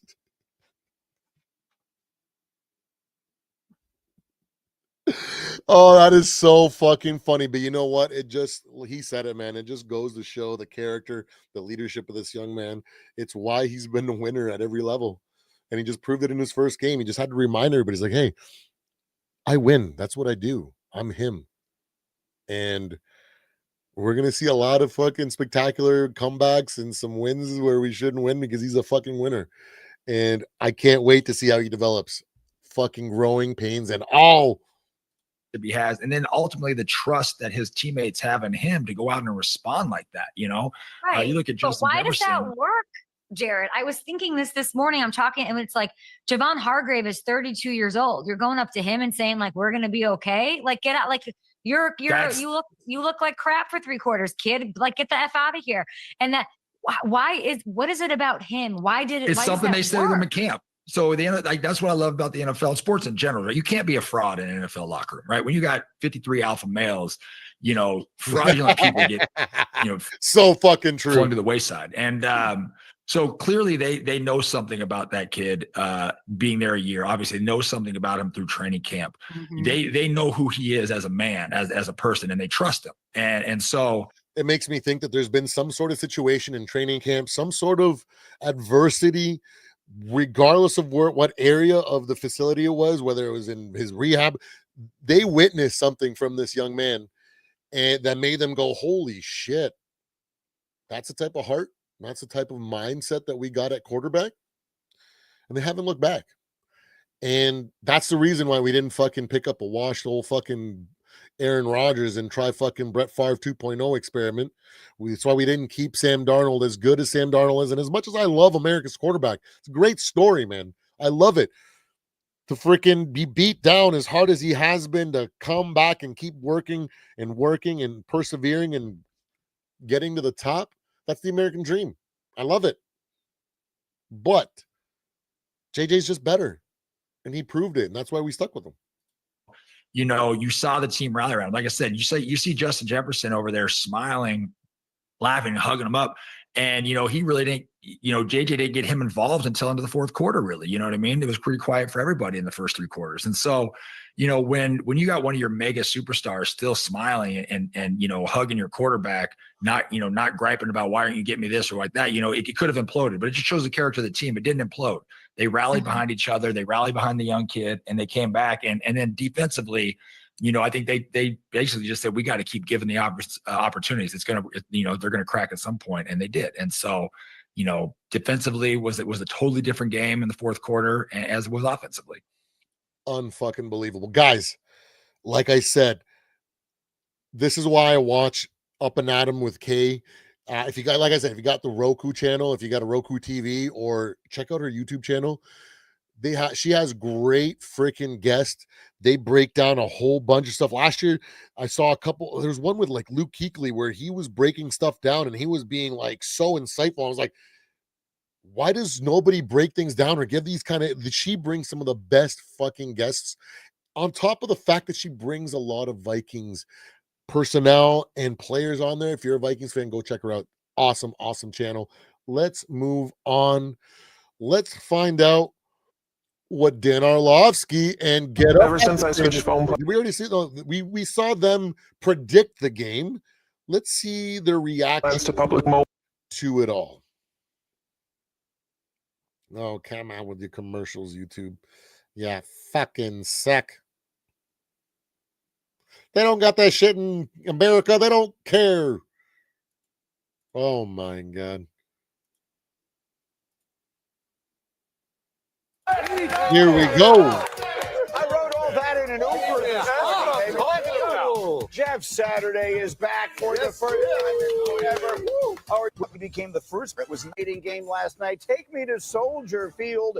And the matchup in 24 was not looking like it was going to be JJ Relive the Bears. And then he became the first player ever to account for 3 touchdowns in the fourth quarter of his NFL debut. He also joined Steve Young as the only quarterback since 1950 to direct a double-digit fourth quarter comeback in their NFL debut. So a historic night. Here's JJ and the coach at the mic. What do you think he will remember most about this night? Getting the win. That's what I remember most. You know, just being here in the hometown, you know, it's a dream come true. And, you know, to all the kids out there, it's possible. And, you know, I just love my guys and can't wait to go to war next week. I told them at half. Let's freaking go. That's my fucking quarterback right there. Oh, yeah. This statement right here gives me chills after the fact. Time you are going to bring us back to win this game. And the look in his eye was fantastic. And the best thing is just the belief I felt from the team. Okay. Unfucking real, guys, man. Like, unfucking real. This roster, like I've been harping since last year, is built to carry this young man through his development. And he's gonna fucking be a winner for us. I just fucking know it, man. It's the fucking tea leaves have spoken. Okay, we got a lot of time to talk about this. Put your feet up. We got 2 quarterbacks to analyze because that's the story of last night. And Graziano, what was your first thought this morning? I thought that even though he was hurt and didn't play last year, the year that J.J. McCarthy spent in Minnesota last year was more beneficial to his development than the year Caleb Williams spent in Chicago last year was to his. And just because, two different head coaches, multiple offensive coordinators, just kind of, didn't. What an indictment on Caleb Williams.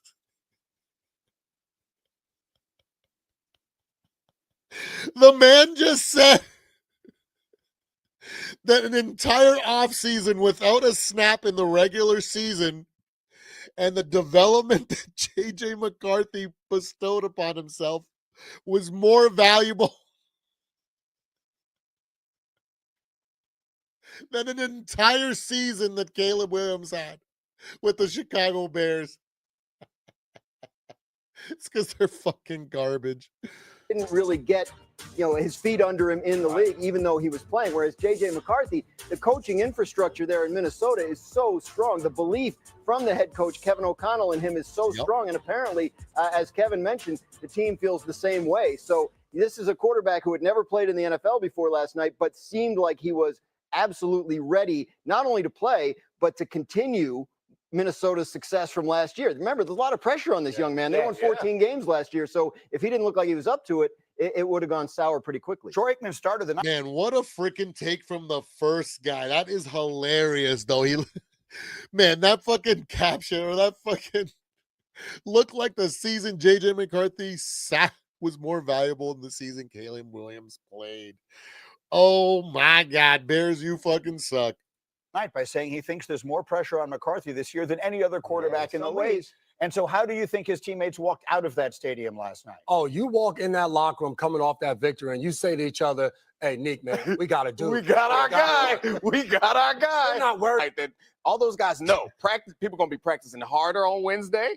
Everybody's going to show up early on Wednesday. They're going to stay late. Got a chance. Everything changes when you find out you got a guy like this who can bounce back from a rough start in his first start. It's incredible. And I think everybody, like to your point, is fired up because they saw it before it happened. Yeah. Like they saw when he came out, they saw when he throws the interception, and then the kid just lets it rip. I mean, it's like, I ain't sweating this. We're going to keep this. And he talked about it in the huddle. You see like what the players said afterwards. They looked in his eyes. He said, I'm going to bring this team back. We're going to win this. Those moments solidify a team extremely quickly. And especially for a young guy who's got that air about the dude's been successful everywhere. Yeah. And now he's showing you the first time he gets a shot to go come back and make it happen. That's a special feeling. You were telling us a story this morning about that you had heard over the summer about a joint practice that I think was interesting. So I was covering the Patriots in the preseason. So the second week, they had a joint practice down in Minnesota. Patriots go out there day one. J.J. McCarthy doesn't perform well. They do some things that he wasn't ready for. There's no game planning at that point. That's right. So what the Vikings coaches did, they said, you know what? We're going to treat this like a game. We're going to come in after day one. We're going to make some corrections. We're going to game plan a little bit off of what we saw on day one.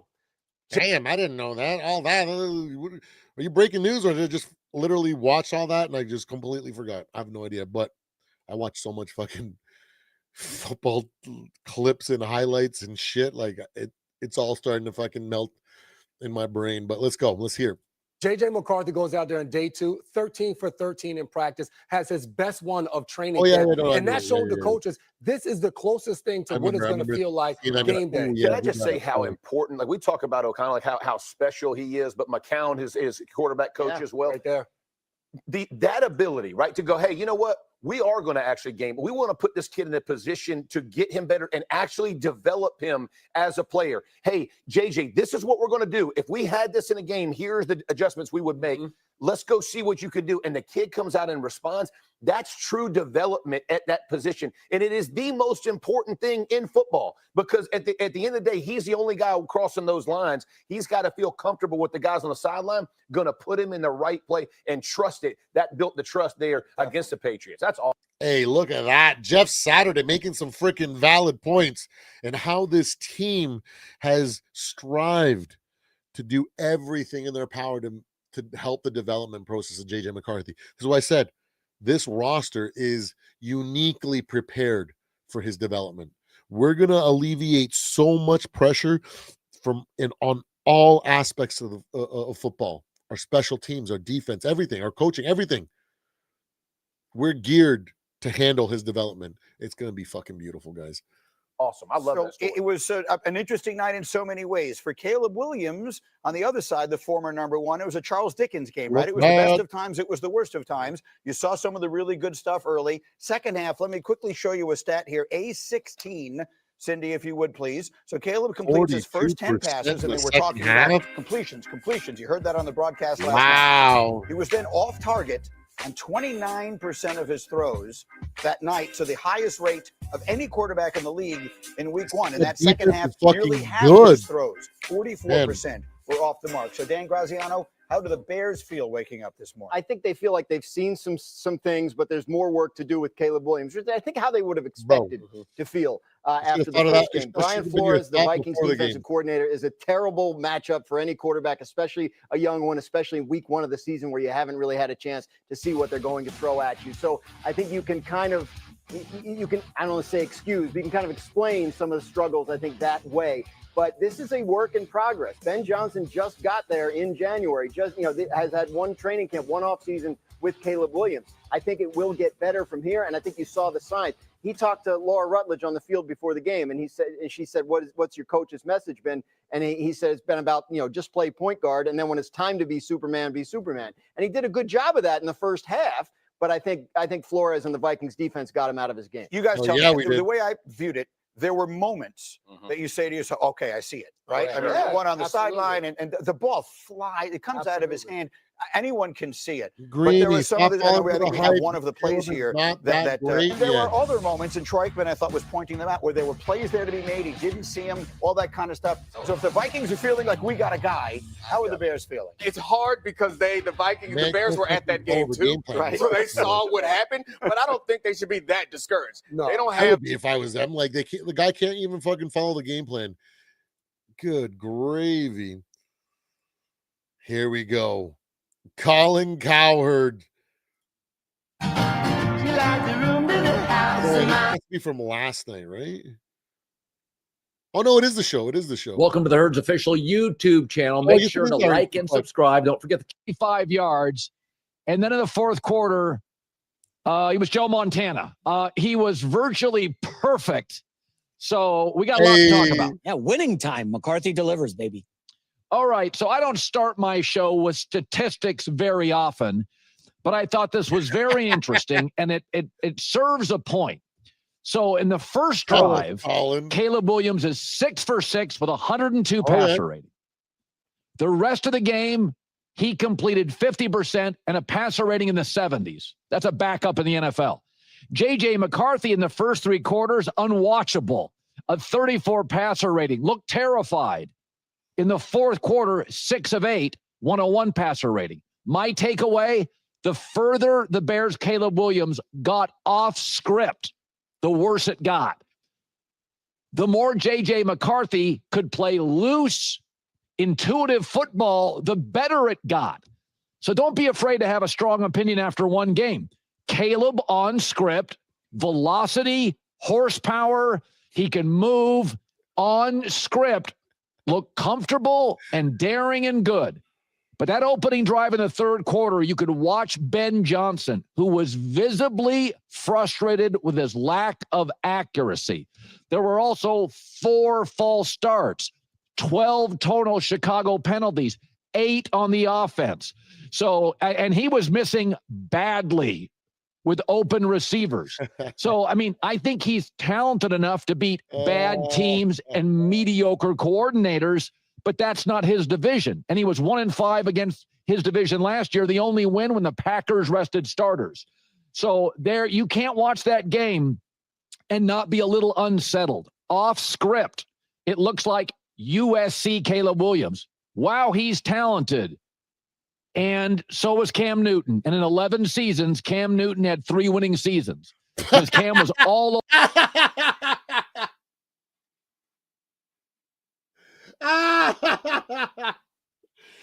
The fucking shade on Cam Newton, man. Hey, it's no fucking secret on this channel that I do not like Cam Newton. The man, oh my God. Oh my God. The fucking shots fired. Over the map. and too often relied on talent. His mechanics eroded, his accuracy regressed. It was hit and miss, and that was the knock on Caleb coming in. He had all sorts of talent, but there's a million talented lounge singers working at bad saloons. Yeah. They're not coachable. They don't manage themselves well. They aren't consistent. The NFL is so much more than just arm talent. Jay Cutler had a great arm. Yep. Justin Fields finally has a passing game coordinator he likes in New York. You saw what he did.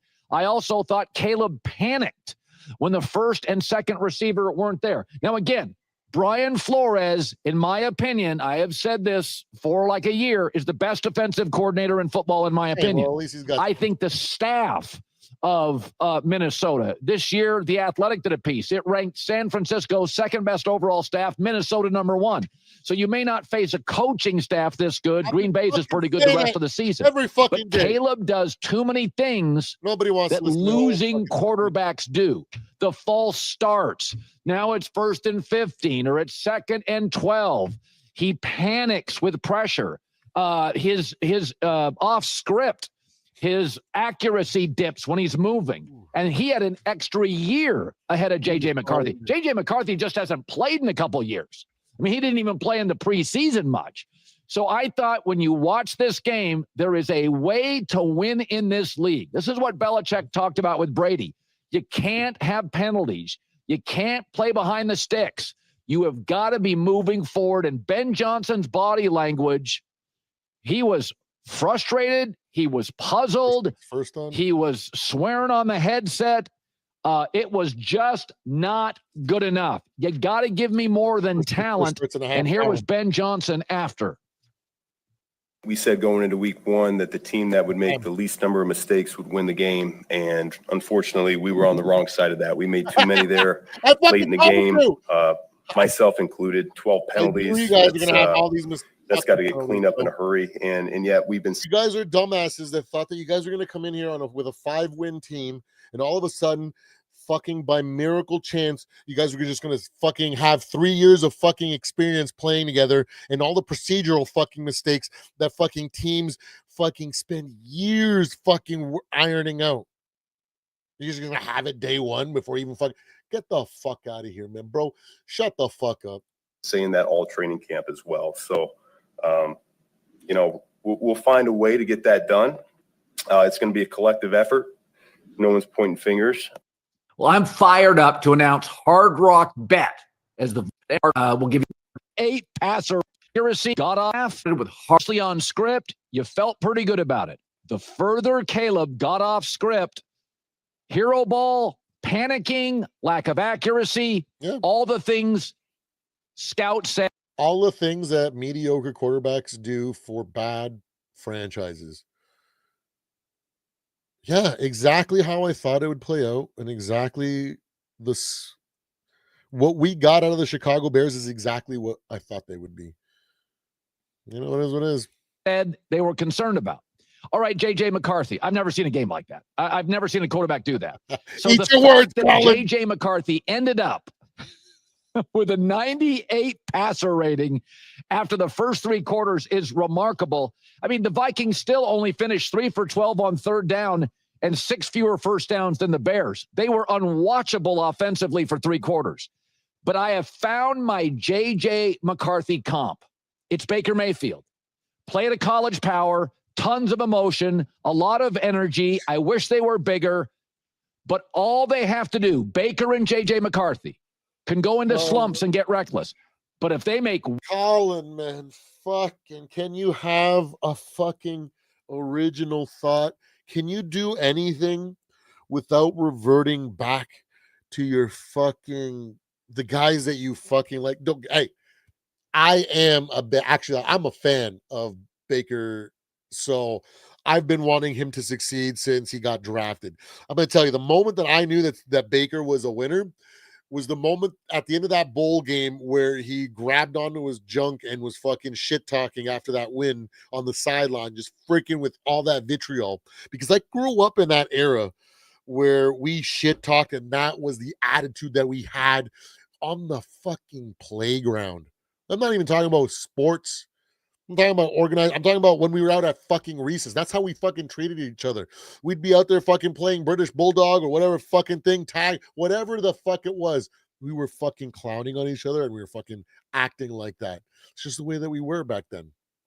So I like that attitude. And that to me was like, that is the type of sauce that fucking you need to be a winner. And he's got it. And then, but the thing is, there's a whole bunch of different types of winners in this league and in this world and in the NFL. And then we got JJ, which is a natural born leader, more akin to Tom Brady than Baker Mayfield. For me, I think JJ is quite unique on his own rate. I don't think he really has too much of a comparison when it comes to the league. Every single young quarterback that hasn't had, has only started one season or hasn't had the experience has fucking flamed. So when you try to compare him to what, like Josh Rosen or all these guys that had one season and then declared and got drafted and then flamed out, he doesn't compare to those guys, right? So like he stands on his own. And he doesn't need a comparison, Colin Cowherd. But let's let you fucking talk that talk. One big throw, and they gain that confidence. Their velocity and their accuracy changes. And he, after that pick six, which is about as bad as any pick six I've ever seen. I mean, he was bad in the first three quarters. But then there was a moment for J.J. McCarthy, and this is very Baker Mayfield. There was a moment, it was in the fourth quarter. He hit Justin Jefferson with a seed, and this play right here unleashed something. The next three drives, it was a different J.J. McCarthy, and this is Baker. All Baker needs to step into it, one rope, and Baker changes. The ball comes out faster, more velocity, and more accuracy. And again, he's got Kevin O'Connell and Josh McCown. You cannot get better as a quarterback. So what you really saw from J.J. McCarthy is an old saying. Nobody is going to believe in you in life until you believe in yourself. And you watch this body language change. He's like Baker. He plays with a ton of emotion. He got a little chip on his shoulder. He wins a lot of football games. But you saw two different quarterbacks. The first, you know what, Colin? I'm not going to forget that you were the dumbass that was saying shit like, what does winning at every level mean? There's nothing for me to put a fucking a thing on. There's nothing there. It's all intangible. There's no stat. There's no nothing. What does it mean? It's just nonsense. You saw it last night. That's why you're so fucking surprised, bro. Because in your mind, you hear these things and your fucking small ass mind can't translate that into what it actually fucking means. It means the guy's got poise. It's got leadership. He's got great decision making. And when the times get fucking tough, he doesn't fold. That's what being a winner at every level means. And just because you're too fucking small brained to fucking figure it out doesn't mean that it isn't something to be fucking bragging about. Because guess what? He's a winner at every level.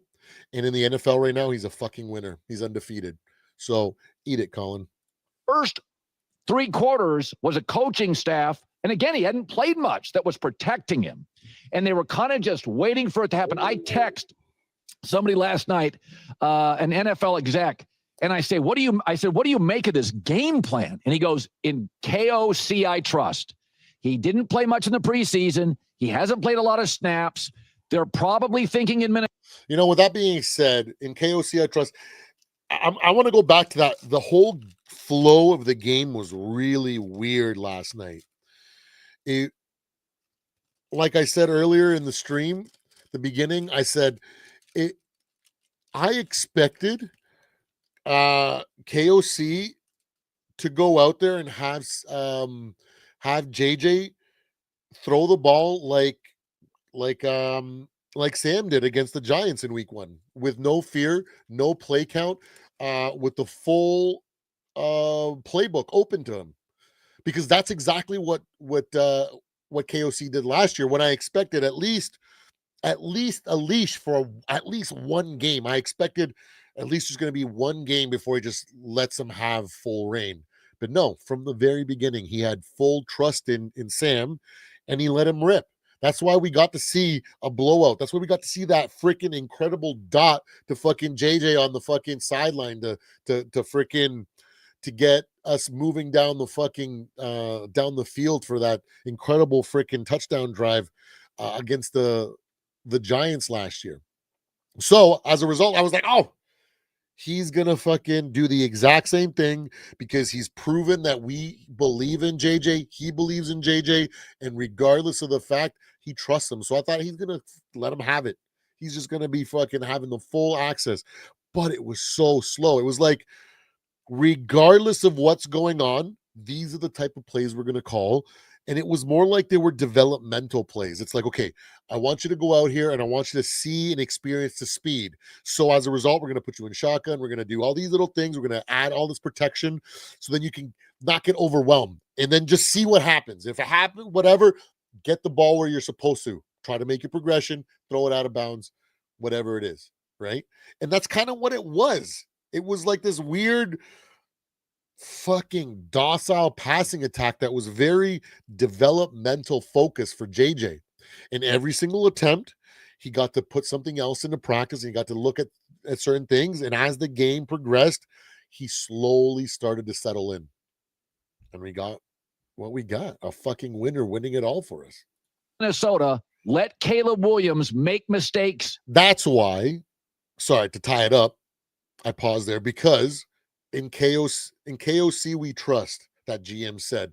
So whatever game plan he cooked up was fucking brilliant. He was playing 4D chess the entire time. Let's be fucking real. That's why we're fucking better.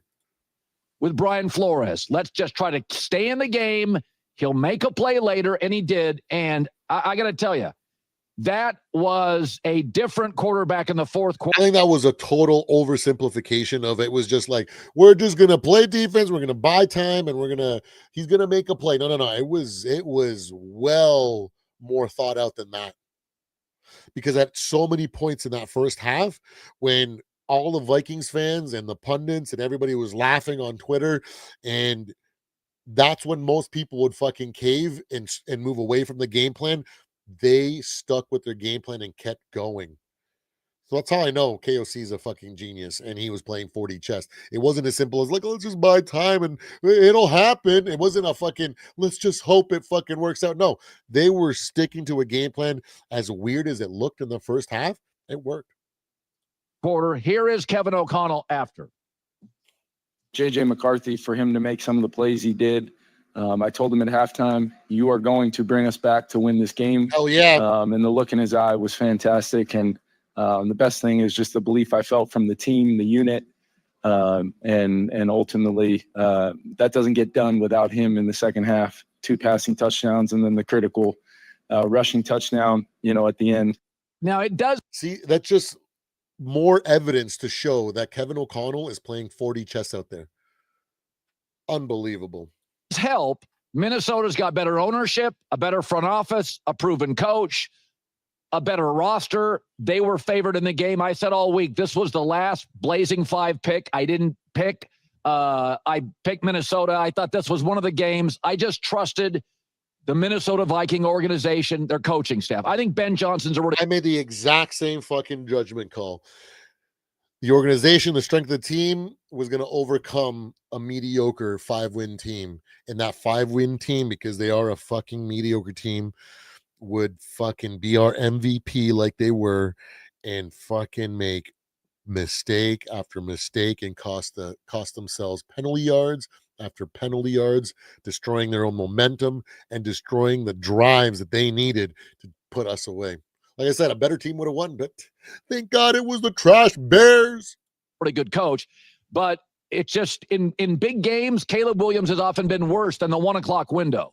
So Minnesota, now this morning, J-Mac and I are laughing before the show. What is J.J. McCarthy? Well, I think he's going to be closer to the fourth quarter than the first 3. And again, it is Kevin O'Connell was called the tall Sean McVay when he went to Minnesota. And people have talked about if you drafted coaches right now, he'd be a top 3 or a 4 coach. He can build a culture. He played in the league. tall, good-looking guy with a lot of confidence. Look what he did to Sam Darnold. I don't think J.J. McCarthy is gifted enough to get a defensive coach or an average coaching staff and flourish. But there is something about Justin Jefferson, the protection. They get their left tackle back soon. They did start to develop a run game, a pretty consistent run game in the second half. That also helped field position and confidence. But if you're... And there it is, the old hate for the fucking Minnesota Vikings. He can't help himself, ladies and gentlemen. He just has to take shots. He just witnessed a winner and what a winner does. And he still can't say that J.J. McCarthy has more than enough talent to lead the organization. He's got to take shots. Oh, if he's not good enough to win with a mediocre team. Yeah, that's fucking true for like 95% of fucking young quarterbacks. Are you fucking dumb? Did you not see how many fucking starting quarterbacks the Browns had for how many years in a row there? That drafting top fucking quarterback prospect after prospect after prospect for what to happen. I bet you a lot of those teams, had they landed in fucking a situation like Minnesota and J.J. McCarthy, I bet you they probably wouldn't have looked as bad as they ended up doing when they were fucking drafted to a shit team. That's true for fucking all quarterbacks. And shame on you, Colin. Shame on you. You're a Viking fan this morning and a Bears fan. I know that one quarterback outplayed the other for 3 quarters, but a Viking fan looks at that fourth and says, I absolutely believe we've got our guy for the next decade. I don't think anybody in Chicago, except maybe Caleb Williams, is thinking that this morning. I don't know if Ben Johnson's thinking that, because the body language with Ben Johnson was disappointment. Even when J.J. McCarthy was struggling, I didn't sense that from Kevin O'Connell. He was just sort of monitoring and watching, understanding the situation. The body language from Ben was, these are dialed up to work, and you're not hitting them. So J-Mac, how good was week 1 of the... You know what? Let's give some props up to fucking J-Mac here, because if one of my previous hot takes, this man compared J.J. McCarthy, his mindset and his who he is, to Josh Allen. And he said he's not like the same player, he's not whatever, but what he does have is that same mentality, that same drive to win, to improve. And man, he's looking like a fucking prophet right now. Colin picking his nose. Every TV game was unbelievable. All right, let's see it. Let's see here. Let's see what Pat McAfee has. Let's see the intro to this. Hey, Andrew, quick question. We are going to enjoy. We're going to be fucking petty. And we're going to enjoy everybody talking about our Minnesota Vikings. The tax on all regular. Our first NFL week, and I'll tell you what, it was thriller in every single primetime game, and last night was no exception. The J.J. McCarthy era, alongside Kevin O'Connell, kicked off in an electrifying fashion, where they kind of looked like ass for the first 3 quarters, and then for the fourth quarter, J.J. McCarthy came alive. The Minnesota Vikings get a massive dub over the Chicago Bears in the NFC North. A lot of question marks around what's going to happen in Chicago, but we pick it up 17-6. J.J. McCarthy had thrown a pick 6 to this point. It was 17-6, 2 field goals for Will Reichard, one of them being a 59-yarder in the first 3 quarters. I got this stat from Hembo. J.J. McCarthy averaged 6 yards per the air per attempt. In the first 3 quarters, he was 33% of attempts to the sticks. In the first 3 quarters, he only had 73% of his yardage came from yards after catch. In the fourth quarter, 11.9 air yards per attempt. 63% of them went to the sticks. And only 32% of the yardage came from Yak. He was airing it out. 17-6. We just hit Justin Jefferson over the middle. What an incredible catch. Justin Jefferson does play for the Minnesota Vikings, which is basically what a lot of people were asking. Is J.J. McCarthy going to ruin the Justin Jefferson experience? Is this offense ever going to be able to be capable to be what they were last year with Sam Darnold and everything that Kevin O'Connell was a part of? Well, fourth quarter came around, and J.J. McCarthy said everything they were saying about me at IMG and everything they were saying about me in Michigan is about to come fully to fruition. People say he's an absolute dog, a leader of men, a dude that whenever he gets into a room, he commands it. 17-12, how you doing? Keep it moving. Aaron Jones, BA. A man who coached for 47 years. You love this play because the design was impeccable. Ain't that right, BA? Unbelievable. Yeah, you go. Kevin O'Connell, I think, is one of the best coaches in the league. And they got, NFL is all about matchups, and they got a great matchup. Aaron Jones on a linebacker. They got the perfect coverage. JJ delivered right on the money. Love that. JJ McCarthy seemed to be in his bag, I believe is what people would say. And it seems like he came alive. Two-point conversion hits Adam Thielen. Adam Thielen, JJ McCarthy working out in the offseason together. Adam, let's fucking go. Let's give it up to the man, Pat McAfee. What an introduction. What a fucking hype show for our fighting Minnesota Vikings.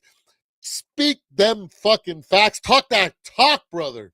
Thielen from Minnesota, got to know J.J. McCarthy after getting drafted there, worked out in the summer. He gets traded from the Carolina Panthers to there. His family celebrates he's going back home, and I think J.J. says, I'm getting a guy I'm also very familiar with. He gets 2-point conversion. Let's keep it rolling here. Now, 20-17, what are you going to do with it? J.J. says, let's run a little option. I'll keep it, put my head down. And in his hometown, he stands up, celebrates, has the moxie, and all the boys are jacked up before a massive fourth quarter. Kevin O'Connell's team looked like they were a little bit of a dud for 3/4 of this game. Look at the downfield blocking. Look at J.J. McCarthy lowering his head. Darius J. Butler, 9-year veteran. Great play design. You mentioned T.J. Hawkinson with the block. It was a great play call. Buddy. Then J.J., just got it in the paint, but that's a big time play in a big time moment. Certainly is. Everything good for J.J. came in the fourth quarter. Now they're up, obviously, 27-17.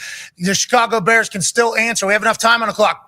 Ooh. Caleb Williams to Cole Kmet with a one-handed snag. Tick, tick, tick, tick, tick, tick, tick, tick, tick, tick, tick, tick. Has a chance to throw a touchdown to DJ Moore, puts it in the front row. A lot of people talking about this throw being a reason why they lost. Well, I don't know if that's necessarily 100% true. Now, if they score this early, obviously you add an extra timeout. They lost a timeout because of a punch-out a little bit earlier with a challenge call, and now they don't score here, which would have left more time ahead of the 2-minute warning. Now they go drive down and score. And Caleb Williams throws a dot here. All right. And now he's potentially going to lead a comeback. Is there enough time?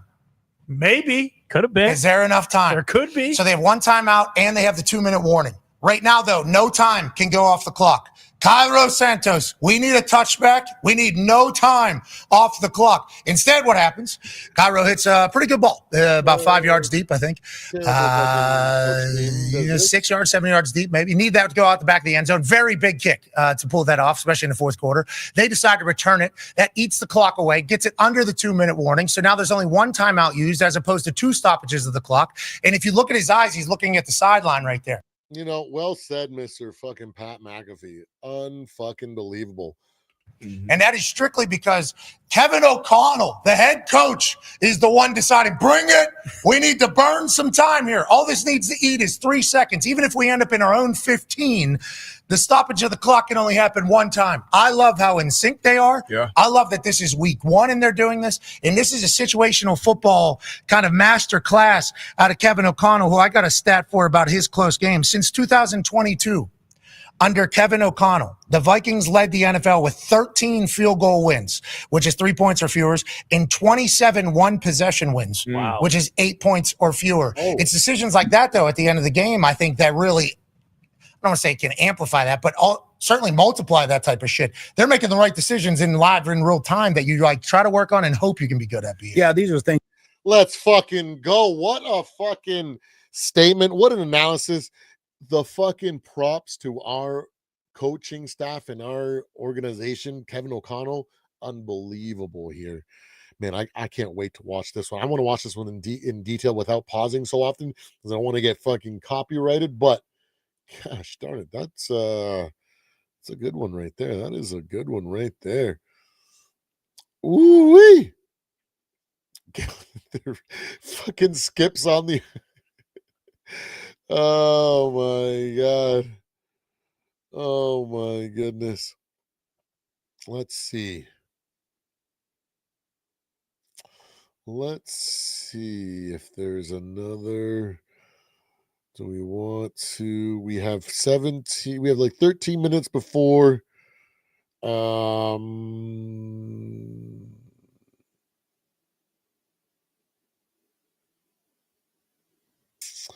Maybe, you know what? We have spent a lot of time today, a good solid 2 hours, ladies and gentlemen. A solid 2 hours. just bathing in these Bears predictions. Oh my God, these poor Bears. Oh, somebody get them some milk. Oh. Belt to ass, boys. That's how teams find ways to win. That's the difference between a playoff team and a fucking bottom of the barrel team right there. It was literally the way the game played out was a perfect depiction, illustration of what two like stark opposite teams do in the exact same situation. Because if the roles were reversed and it was the Vikings in the situations that the Bears were in, we would have capitalized. We would have taken the lead and we wouldn't have let go on against a limping team that was struggling for 3 quarters, right? The difference in how we played out, how they played out was the factor in what made everything count. And then the sauce, the MVP was the inability for these Chicago Bears to be prepared to a point where they needed to beat a fucking actual better team than them. 127 yards, 12 penalties. That is coaching, ladies and gentlemen. That is a lack of fucking coordination, cohesion. That's what we call not being on the same page. You know what? Our Vikings are on the same page. That's why we were able to elevate and shoot past these fucking garbage Bears. And with that, guys, I really want to thank you guys for hanging out with me today while we got to sit here and gloat. We called it, man. We called it. Our 5 keys of success were the 5 pillars that dominated and kept us in the game. Everything that I said about the Chicago Bears came true and then some. So we got to bask in the glory that is the failure of these Chicago Bears. And let's celebrate another Super Bowl run for these Chicago Bears that promptly ended in week 1. That's 6 years straight in a row, guys. And it's going to keep going because they're at least 1 to 2 years away before they're should be considered a threat. So maybe next year or the year after, we might take them seriously. But until then, we're just going to be laughing all the way to the bank. And thank you so much, guys, for joining me, Supreme Overlord, aka Mr. AI Man 3000, aka Mr. Steal Your Girl, Mr. I fucking told you so. Should fucking be listening and checking out my fucking breakdowns and my analysis because I see things that other people don't and I fucking break it down like no other person. That's why we had the fucking confidence that we did in our Minnesota Vikings, and you should too. So stay tuned. We're going to be back later on tonight. We're going to do a live. We're going to do a chill session, and we're going to start maybe with some, I'm not sure, but we got to get another live, maybe 2 more lives today. I want to get back on this new format that I'm doing. I'm going to be doing a bunch of lives throughout the day. Some might be hot take reviews, some might be previews, some might just be shooting the shit and reacting to fucking idiots on the fucking internet, especially these Bears fans. Well, we're gonna be done with the Bears fans until next time, but I really appreciate you guys. Thank you so much for hanging out with me. Don't forget to hit that like button, hit that subscribe if you're new here. I really appreciate you guys. Skol Vikings, we got this, boys.